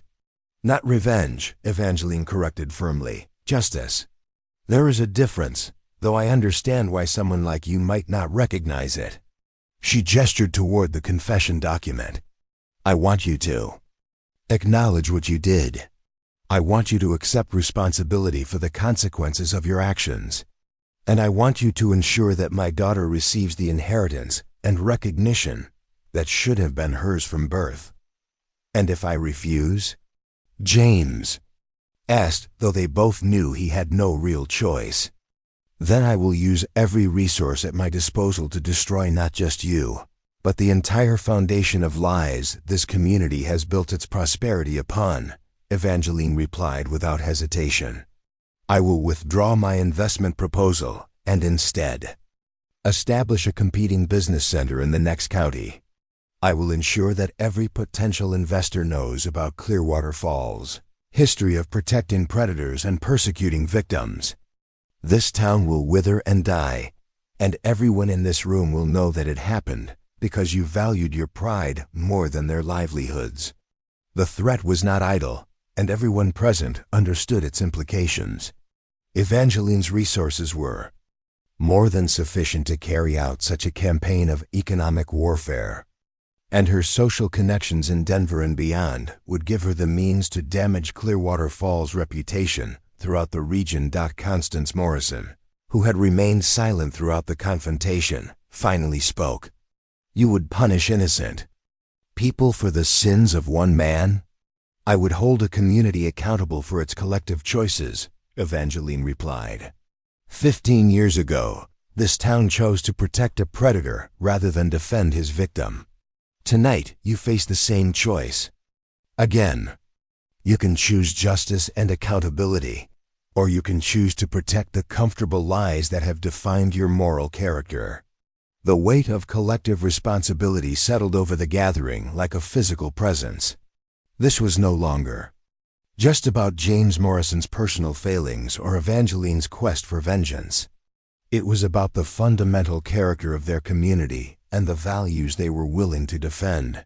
Reverend Michael Dalton, who had inherited his father's pulpit, and his moral certainty, cleared his throat. "Miss Caldwell, Mrs. Thorne," Evangeline interrupted coldly. "I have earned the right to choose my own name." "Mrs. Thorne," the Reverend continued, "what you suffered was indeed a terrible injustice. But surely Christian forgiveness, do not presume to lecture me about Christian values."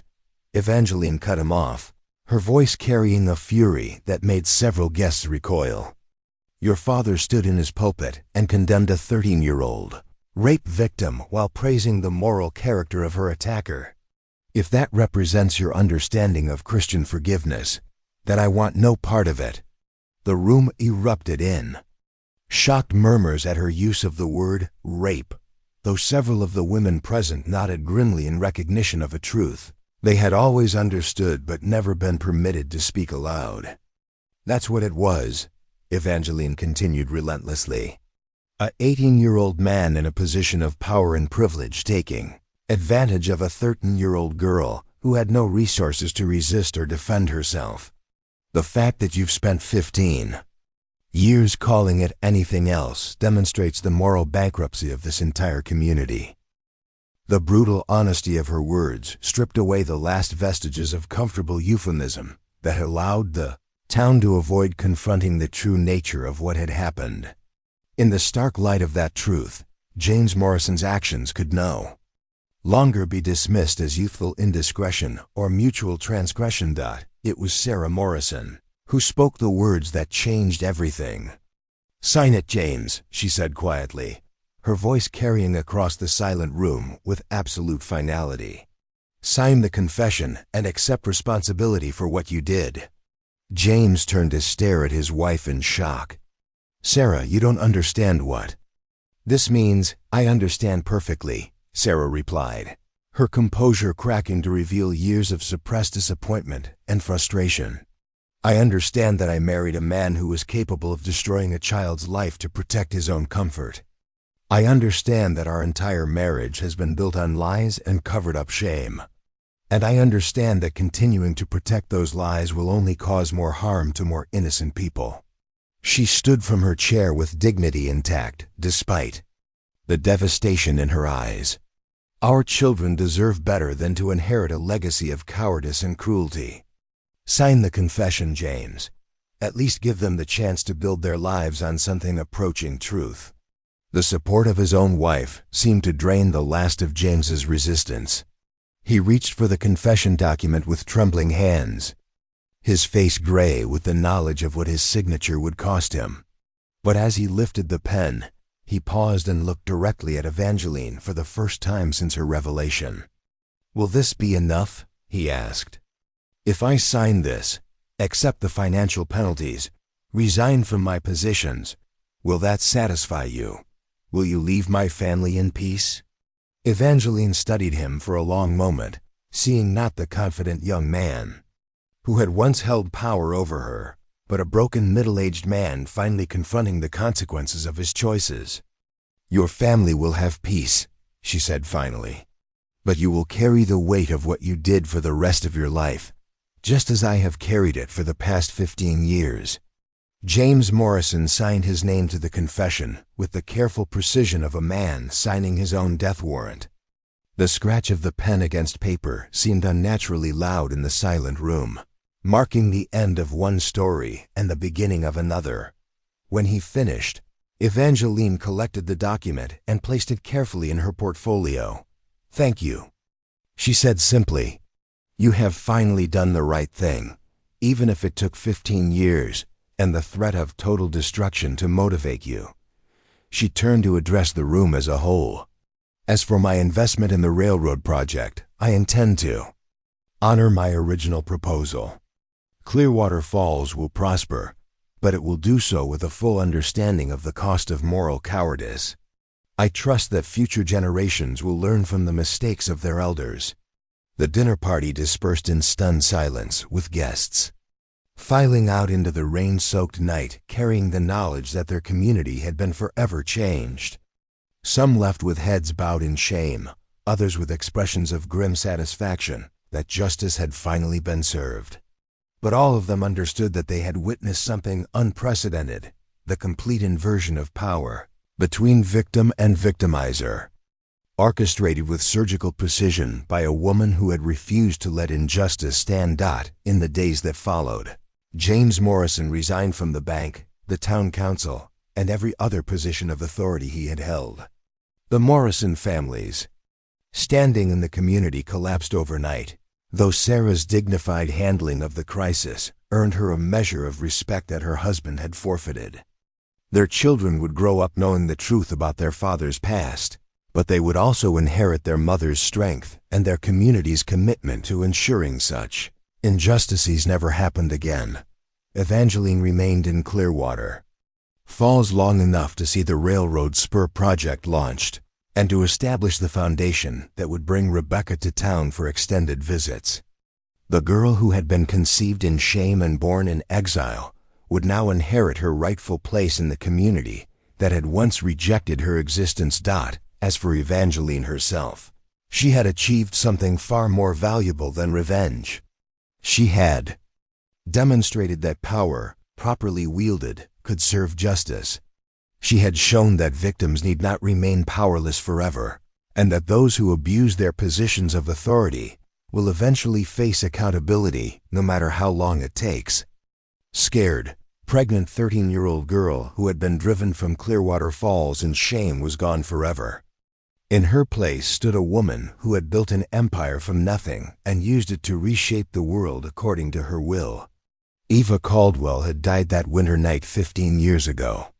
But Evangeline Thorne would live forever, a testament to the transformative power of refusing to accept injustice as the natural order of things. The reckoning was complete. Justice, delayed but not denied, had finally come to Clearwater Falls. 3 months after the night that changed everything, Clearwater Falls had settled into a new rhythm that would have been unrecognizable to visitors from the town's earlier era. The most visible change was the construction activity that dominated Main Street, where crews worked around the clock to prepare for the railroad spur that would connect the community to the wider world. But the deeper transformation was in the social fabric itself, where old certainties had been replaced by a more complex understanding of power, justice, and moral responsibility. Evangeline Thorne had not left town as many had expected following James Morrison's public humiliation. Instead, she had purchased the old Hutchinson mansion on the hill overlooking Main Street, transforming it into an elegant headquarters for her expanding business empire. The Thorne Development Company now employed nearly 50 people in Clearwater Falls, making it the largest single employer after the cattle ranches. More importantly, Evangeline had made it clear that her continued investment in the community would depend on maintaining the standards of accountability and justice that her return had established. The morning sun streaming through the tall windows of her new office illuminated maps and architectural drawings that spoke to ambitious plans, extending far beyond a simple railroad connection. Evangeline was reviewing contracts for a telegraph line, a modern hospital, and an expanded school system when her secretary announced that Rebecca had arrived for her monthly visit from Denver. At 14, Rebecca Thorne carried herself with the same confident grace that had made her mother such a formidable presence in Denver society. But there was also something uniquely her own in the way she observed the world around her. She had inherited Evangeline's intelligence and determination, but her upbringing and privilege had given her a different perspective on power and its responsibilities. "Mother," Rebecca said as she entered the office, removing her traveling gloves with practiced elegance, "the train journey becomes more comfortable each time. I suspect your railroad improvements are already having an effect. Evangeline rose to embrace her daughter, noting with pride how Rebecca had grown taller and more poised since her last visit. The connection to the main line won't be complete for another 6 months, but the preliminary work has indeed improved. Travel conditions. How are your studies progressing? Excellently, Rebecca replied, settling into the chair across from her mother's desk. Professor Williams says my essays on economic theory show unusual insight for someone my age. Though I suspect having a mother who built a business empire provides certain advantages in understanding practical applications. They spent the next hour discussing Rebecca's education, her social development at the academy, and her growing interest in the legal profession. Evangeline had always encouraged her daughter to pursue whatever field captured her imagination, but she was pleased to see Rebecca gravitating toward a career that would allow her to fight injustice through systemic change rather than individual confrontation. I've been corresponding with some of the other students whose families have complicated histories, Rebecca mentioned casually. It's remarkable how many of us there are children born outside the conventional boundaries of respectability, who have been raised to exceed the expectations placed on legitimate heirs. The comment reflected a sophistication beyond Rebecca's years, but also a pragmatic understanding of her place in a world that still judged women and children by circumstances beyond their control. Evangeline had worked hard to ensure that her daughter grew up strong rather than bitter, confident rather than defensive about her origins. And what conclusions have you drawn from these correspondences? Evangeline asked. That we have advantages the legitimate children lack, Rebecca replied with a slight smile. We've been forced to develop strength and independence from an early age, while they've been cushioned by assumptions about their inherent worth. When we succeed, it's because of our own efforts rather than inherited privilege. The observation pleased Evangeline more than any academic achievement could have. Rebecca understood that her illegitimate birth was not a burden to overcome, but a source of strength that would serve her throughout her life. Their conversation was interrupted by a knock on the office door. Evangeline's secretary announced that Sarah Morrison had requested a meeting, a development that surprised both mother and daughter. In the months since the dramatic dinner party, Sarah had maintained a dignified silence about her family's circumstances, focusing on raising her children and managing the social fallout from her husband's disgrace. Send her in, Evangeline said. After a moment's consideration, Sarah Morrison entered the office with the bearing of a woman who had found her strength through adversity. The months since her husband's confession had aged her, but there was also a new quality of resolve in her posture that spoke to inner resources she was only now beginning to discover. Mrs. Thorne, Sarah said formally, then turned to acknowledge. Rebecca, Miss Thorne. I hope I'm not intruding, but I have a matter I'd like to discuss.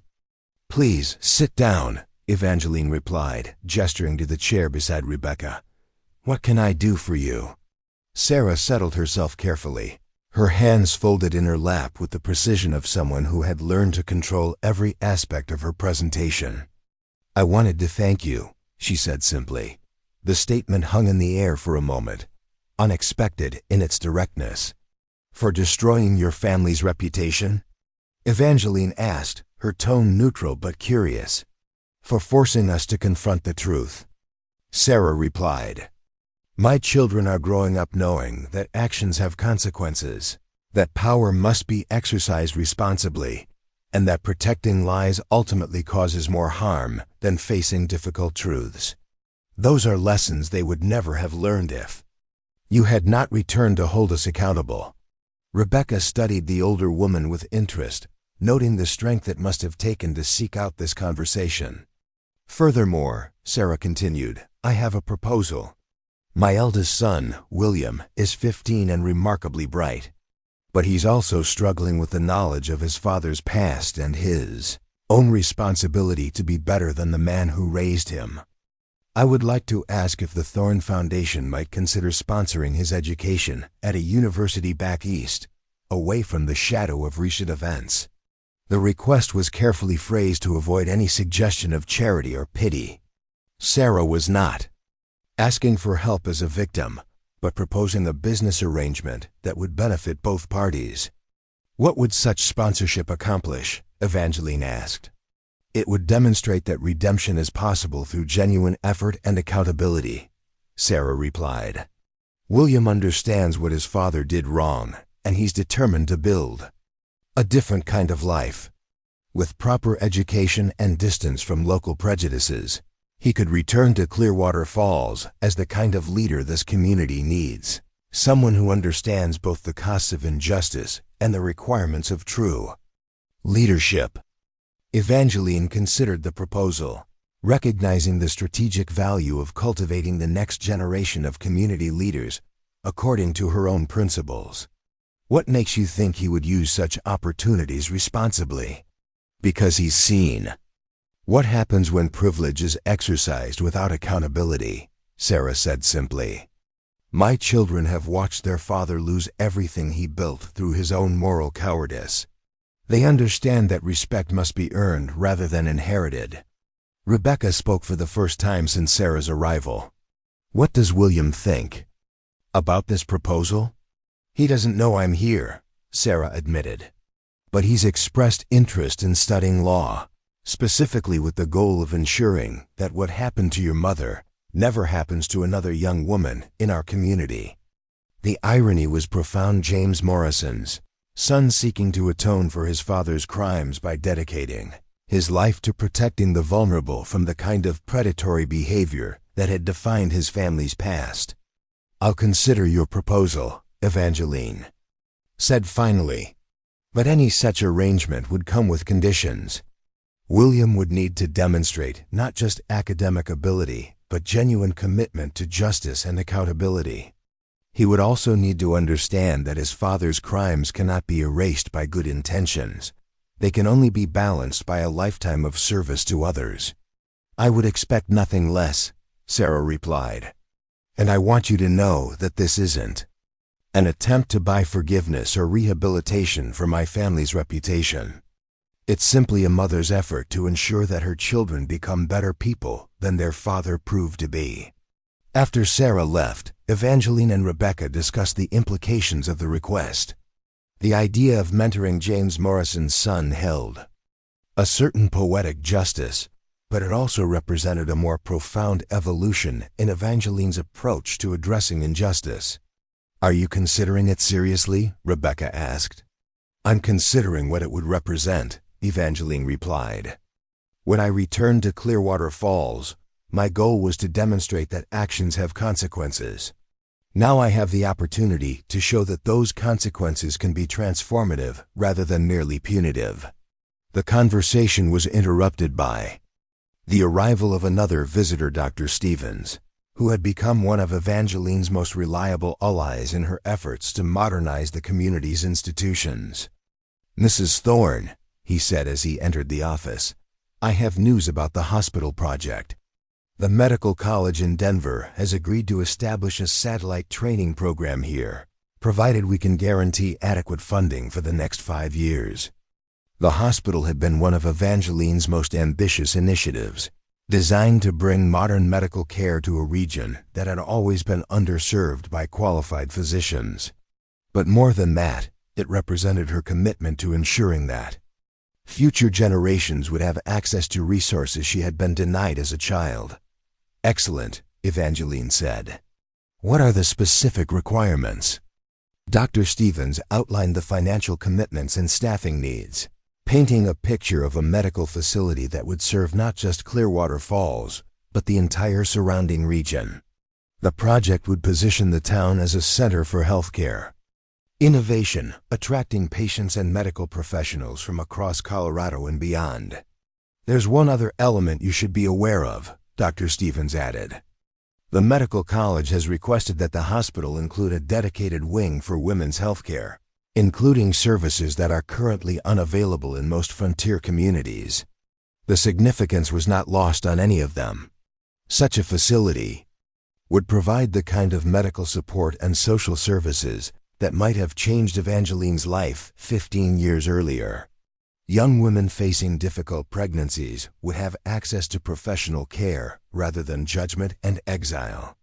That wing will be named the Rebecca Thorne Women's Medical Center, Evangeline announced, causing her daughter to look up in surprise. "Mother, that's not necessary." "It's entirely necessary," Evangeline interrupted gently. "Your existence represents the triumph of love over shame, strength over victimization. Every woman who receives care in that facility will benefit from the example you represent." Dr. Stevens smiled at the exchange. "I think that's entirely appropriate, and I suspect it will attract some of the finest female physicians in the country to practice here." As the afternoon progressed, other visitors arrived to discuss various aspects of Clearwater Falls' transformation. The telegraph company representative brought news that the line would be operational within 6 weeks, connecting the town to instant communication with Denver, San Francisco, and New York. The school board chairman requested additional funding for advanced mathematics and science programs that would prepare local students for university education. The mayor presented plans for a new courthouse that would house expanded legal services for the surrounding counties. Each project represented another thread in the web of progress and accountability that Evangeline was weaving throughout the community. But they also reflected a fundamental shift in how power was exercised in Clearwater Falls. Instead of the closed-circle decision-making that had characterized the Morrison era, major initiatives now involved broader consultation and transparent planning processes. As evening approached and the last of the day's visitors departed, Evangeline and Rebecca found themselves alone in the office as shadows lengthened across the maps and documents that defined their shared future. "Do you ever regret it?" Rebecca asked suddenly. "Coming back here, forcing the confrontation with my father? You had built a wonderful life in Denver. You could have simply ignored this place and focused on other opportunities." Evangeline considered the question carefully. "I regret that it was necessary," she said finally.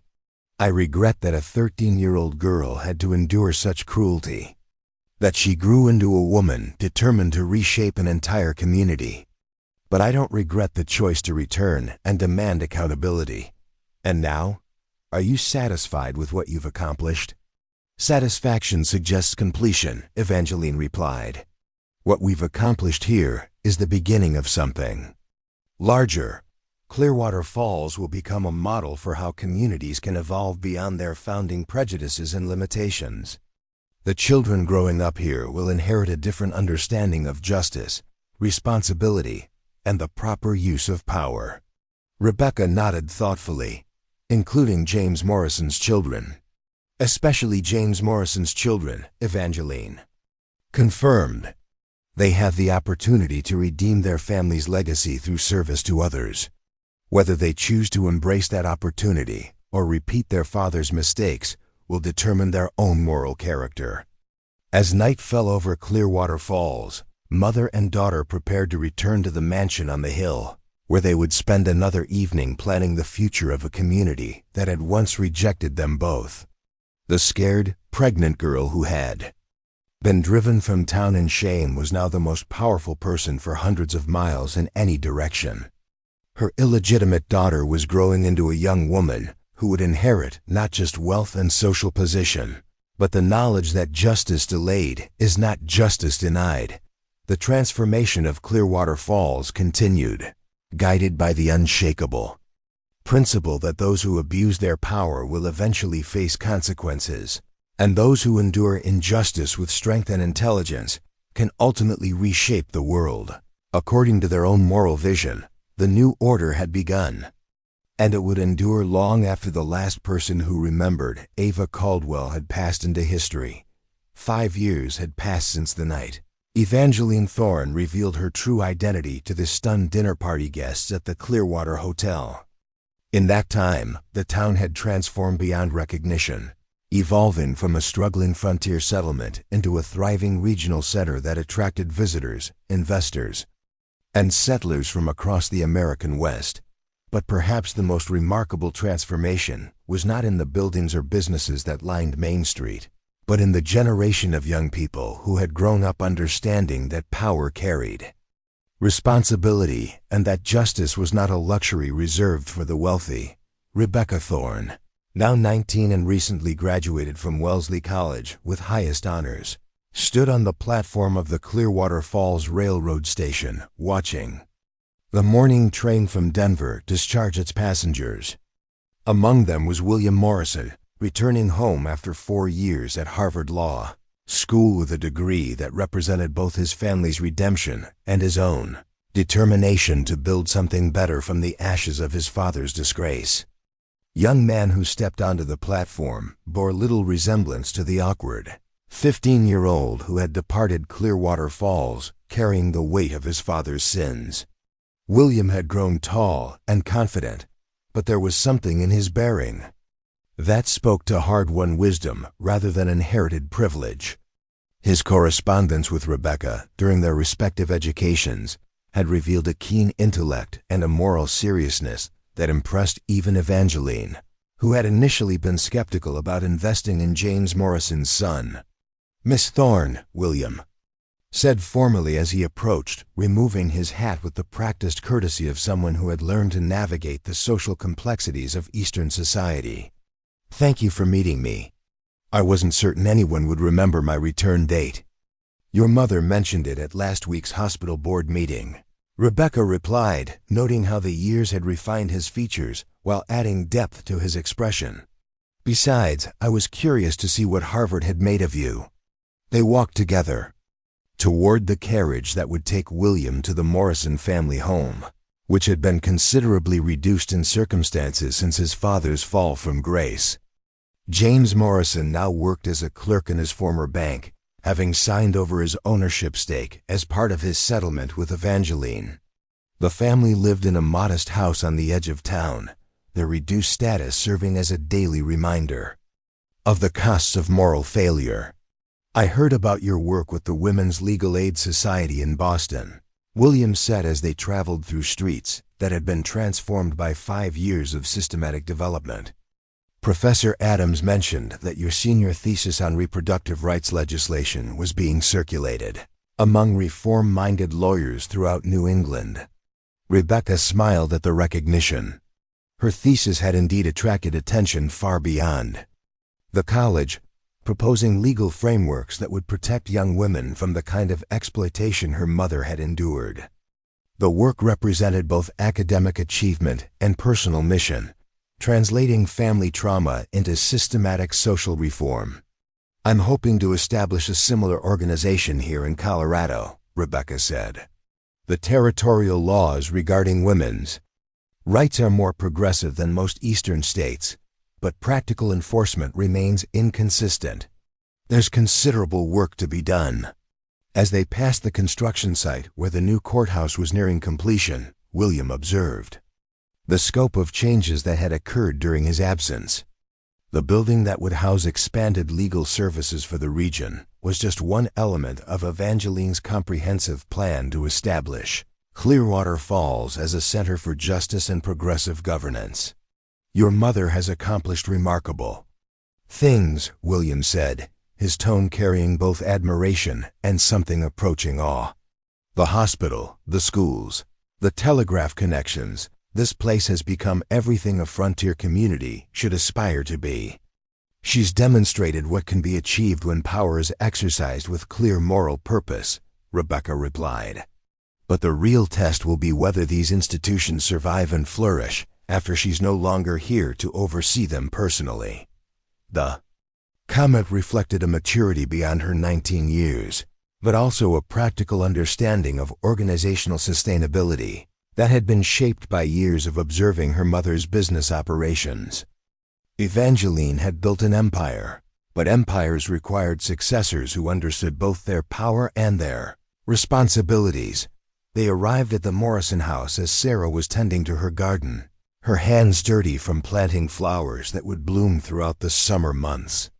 The years had been kind to her despite the family's reduced circumstances, and there was a contentment in her expression that suggested she had found peace with the choices that had reshaped their lives. "William," she said, rising from her knees, and embracing her son with the fierce joy of a mother who had feared she might never see him achieve his potential. "You look wonderful, healthy and confident and ready to change the world." "I'm ready to try," William replied, returning his mother's embrace while studying the modest home that had replaced the grand mansion of his childhood. "Though I suspect changing Clearwater Falls will prove more challenging than passing Harvard's examination requirements." Sarah laughed, wiping her hands on her apron as she turned to acknowledge Rebecca. "Miss Thorne, how kind of you to welcome William home. I trust your mother is well?" "Extremely well, thank you," Rebecca replied. "She's in Denver this week, meeting with territorial legislators about the proposed changes to marriage and property laws.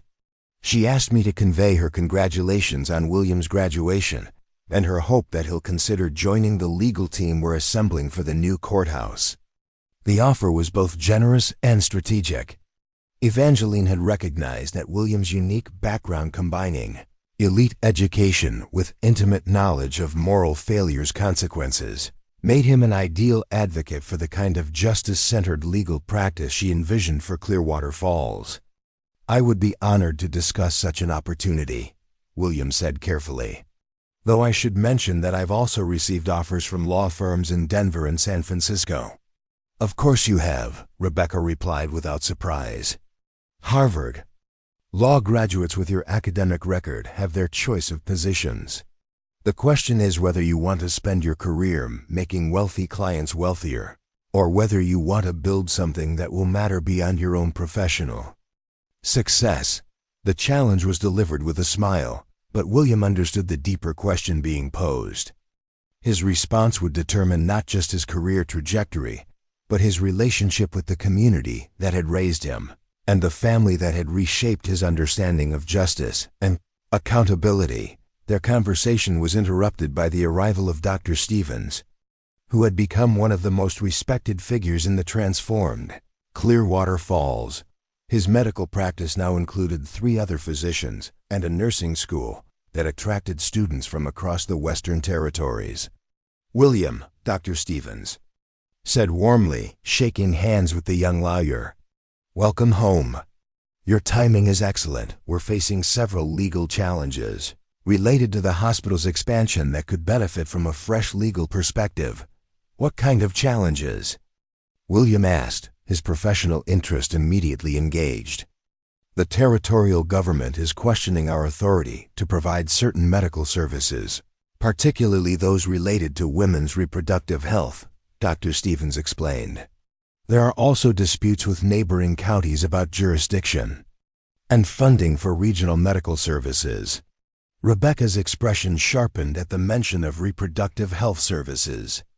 This was precisely the kind of systematic oppression her mother had experienced. Powerful institutions using legal technicalities to deny vulnerable women access to necessary care and support. "These challenges represent exactly the kind of work I'd hoped to pursue," William said thoughtfully. "Legal advocacy that protects the vulnerable while advancing social progress." "Then you should know that the opposition comes primarily from the same social and religious forces that supported your father's treatment of my mother 15 years ago," Rebecca said bluntly. "This isn't abstract legal theory, it's a continuation of the same moral conflict that brought our families together." The directness of her statement might have intimidated someone less prepared for difficult conversations, but William had spent 4 years learning to confront uncomfortable truths about power, privilege, and moral responsibility. "All the more reason to engage," he replied. "I've had considerable time to think about the legacy I want to build and the debt I owe to this community. My father's failures don't define me, but they do create obligations that I intend to fulfill." Dr. Stevens nodded approvingly. "That's exactly the attitude we need." The hospital's legal challenges are just one example of broader resistance to the changes Mrs. Thorne has implemented. There are powerful interests throughout the territory who view Clearwater Falls' progressive policies as a threat to their own authority. This was indeed the case. Evangeline's success in transforming a single community had attracted attention from conservative politicians and business leaders who feared that her model might spread to other towns and regions. They had begun organizing systematic opposition to the territorial law changes she supported, while also pressuring federal authorities to investigate her business practices and political activities. "Mother expected this resistance," Rebecca said. "She's been preparing for a broader conflict since she first returned to Clearwater Falls. But she also believes that sustainable change requires local leaders who understand both the principles at stake and the practical requirements of implementation." The implication was clear. Evangeline needed successors who could continue her work without depending on her personal involvement. William's legal education and family history made him an ideal candidate for such leadership, but only if he was willing to accept the risks and responsibilities involved. "What would such leadership involve?" William asked. "It would involve defending everything we've built here against people who want to return to the old systems of privilege and oppression," Rebecca replied. "It would involve representing women, children, and other vulnerable populations against those who would exploit them. And it would involve carrying forward the principle that power must be exercised with accountability to those it affects." William studied her face as she spoke, noting the passionate conviction that reminded him powerfully of her mother while also being distinctly her own. Rebecca had inherited Evangeline's intelligence and determination, but her privileged upbringing had given her a different perspective on how to exercise influence responsibly. "I accept," William said simply, "both the position and the responsibilities that come with it." Sarah Morrison smiled with the deep satisfaction of a mother who had successfully guided her son toward moral clarity despite the challenges their family had faced. "Your father will be pleased," she said. "He spent the last 5 years hoping you would choose to use your education in service of others rather than personal advancement." The mention of James Morrison reminded everyone present of the complexity of redemption and accountability. The man who had once been Clearwater Falls' most prominent citizen now lived in obscurity, his daily work a constant reminder of consequences that could never be fully escaped. But he had also become a different person through that experience, humbler, more thoughtful, and genuinely committed to supporting the community transformation his crimes had made necessary. "How is he?" William asked quietly. "Better," Sarah replied honestly. "The work has been good for him, and he's found purpose in supporting the changes Mrs. Thorne has implemented. He'll never recover his former status, but he's learned to find meaning in making amends rather than pursuing recognition." It was, Rebecca reflected, perhaps the best outcome anyone could have hoped for. James Morrison would carry the weight of his crimes for the rest of his life, but he had also been given the opportunity to contribute positively to the community he had once helped damage. As the afternoon progressed, William was introduced to other key figures in Clearwater Falls' transformed social structure. The newspaper editor who had replaced the previous publisher's boosterism with serious journalism about social issues.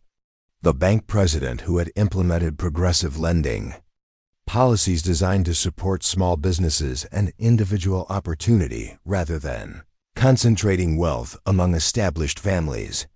The school superintendent who had developed curricula emphasizing critical thinking and moral reasoning rather than rote memorization and social conformity. Each conversation reinforced the scope of change that had occurred and the ongoing challenges of maintaining progressive momentum against conservative resistance. But they also demonstrated the depth of commitment among the community's new leadership to the principles Evangeline had established. By evening, as William prepared to begin his new career, and Rebecca planned her own return to Boston to complete her legal studies, both young people understood that they were inheriting something extraordinary, not just prosperous careers, but the opportunity to shape the future of American society according to principles of justice and accountability that their parents' generation had too often ignored. The scared 13-year-old girl who had been driven from Clearwater Falls in shame had become the architect of a new social order. Her illegitimate daughter had grown into a brilliant advocate for women's rights, and even her seducer's son had been transformed into a champion of the vulnerable and oppressed. Justice had indeed been served, but more than that, it had been transformed into something constructive and lasting, a legacy that would endure long after the original participants had passed into history. 10 years later, on a crisp autumn morning in 1904, Evangeline Thorne stood at the window of her office, overlooking the bustling streets of what had become the most progressive town in the Colorado Territory. At 49, she had achieved something unprecedented in American frontier society: the complete transformation of a community's moral and social foundation through the strategic application of power, wealth, and unwavering determination. Telegraph on her desk carried news from across the nation: women's suffrage gaining momentum in western states, progressive reforms spreading through territorial legislatures, and legal precedents being established that would protect future generations of vulnerable young women from the exploitation she had endured. Much of this progress could be traced directly to the networks and institutions she had built from her headquarters in Clearwater Falls. A soft knock interrupted her reflections. Rebecca entered, now 24 and recently admitted to the Colorado bar as one of the territory's first female attorneys. She carried herself with the confident authority of someone who had never doubted her right to occupy positions of power and influence. "Mother, the dedication ceremony is ready to begin," Rebecca announced. "The entire town has gathered at the courthouse. Today marked the unveiling of the memorial that would stand in Clearwater Falls Central Square, not a monument to military victories or political leaders, but a testament to the principle that justice delayed is not justice denied." The inscription, crafted in bronze letters that would endure for generations, reads simply, "To all who transform suffering into strength and use power to protect the vulnerable." Evangeline gathered her notes for the speech she would deliver to the assembled crowd. The words had been carefully chosen to inspire future generations while acknowledging the painful journey that had made this moment possible. They walked together through streets lined with trees that Evangeline had personally selected and planted, past the hospital where young women received care without judgment, beyond the school where children learned about moral courage alongside mathematics and literature. Every building, every institution bore the mark of her vision for what a truly just community could become. The crowd gathered in the square represented the full spectrum of Clearwater Falls' transformed society. William Morrison stood with his new wife, a teacher from the East who had come to work in the progressive school system. James Morrison was there too, aged beyond his years, but wearing an expression of quiet dignity that came from a decade of honest work and genuine repentance. Sarah Morrison had become one of the town's most respected leaders, her wisdom earned through the crucible of public disgrace and private reconstruction. Dr. Stevens stood near the front with his medical staff, representing the healthcare revolution that had made Clearwater Falls a destination for patients throughout the Western Territories. The newspaper editor prepared to document an event that would be reported in progressive publications from Denver to New York. Local business people who had prospered under Evangeline's economic development rubbed shoulders with farmers and craftsmen whose children now had access to educational opportunities previously reserved for the wealthy elite. But perhaps the most significant presence was the delegation of young women who had traveled from across Colorado to attend the ceremony. These were the beneficiaries of the legal aid society Rebecca had established, the scholarship recipients from Evangeline's educational foundation, and the first graduates of the nursing school that had become a model for medical training throughout the region. Evangeline approached the podium with the same measured grace, she had displayed that night 15 years earlier when she revealed her identity to the stunned dinner party guests. But now, instead of seeking justice for past wrongs, she was celebrating the transformation of those wrongs into lasting progress. "My friends," she began, her voice carrying clearly across the crowded square, "we gather today not to commemorate victory over enemies, but to celebrate the triumph of principle over convenience, accountability over privilege, and justice over power." She spoke about the journey that had brought them to this moment, the frightened 13-year-old girl who had been cast out in shame, the determined woman who had built an empire from nothing, and the community that had chosen transformation over comfort when confronted with its own moral failures. "The true measure of our success," Evangeline continued, "is not in the buildings we have constructed or the businesses we have established. It is in the generation of young people who have grown up understanding that power carries responsibility, that privilege demands accountability, and that justice is not a luxury but a necessity for any society that claims moral legitimacy." As she spoke, Evangeline's eyes found familiar faces in the crowd, people whose lives had been shaped by the events set in motion that winter night in 1889. But she also saw strangers, visitors who had come to study the Clearwater Falls model that was being replicated in progressive communities throughout the American West. The formal dedication concluded with the unveiling of the memorial, its bronze surface gleaming in the autumn sunlight. But the real ceremony took place in the conversations that followed, young women discussing their plans for legal careers, students sharing their hopes for university education, and community leaders planning the next phase of social and economic development. Rebecca found herself in conversation with a group of women attorneys who had traveled from Denver to attend the ceremony. Their discussion centered on the legal precedents being established in Colorado that would eventually influence national policy on women's rights and child protection. "Your mother's work here has created a laboratory for social progress," one of the lawyers observed. "The institutions she's built and the legal frameworks she's supported are being studied by reformers throughout the country." "That was always her intention," Rebecca replied. She understood that lasting change requires systematic transformation rather than individual revenge. Personal justice was just the beginning. The real goal was creating a model that could be replicated elsewhere. Nearby, William Morrison was engaged in his own significant conversation with a federal judge who had come to observe Clearwater Falls legal innovations firsthand. The discussion focused on the territorial legislation that had emerged from their community's progressive legal practice, particularly laws protecting women and children from exploitation and abuse.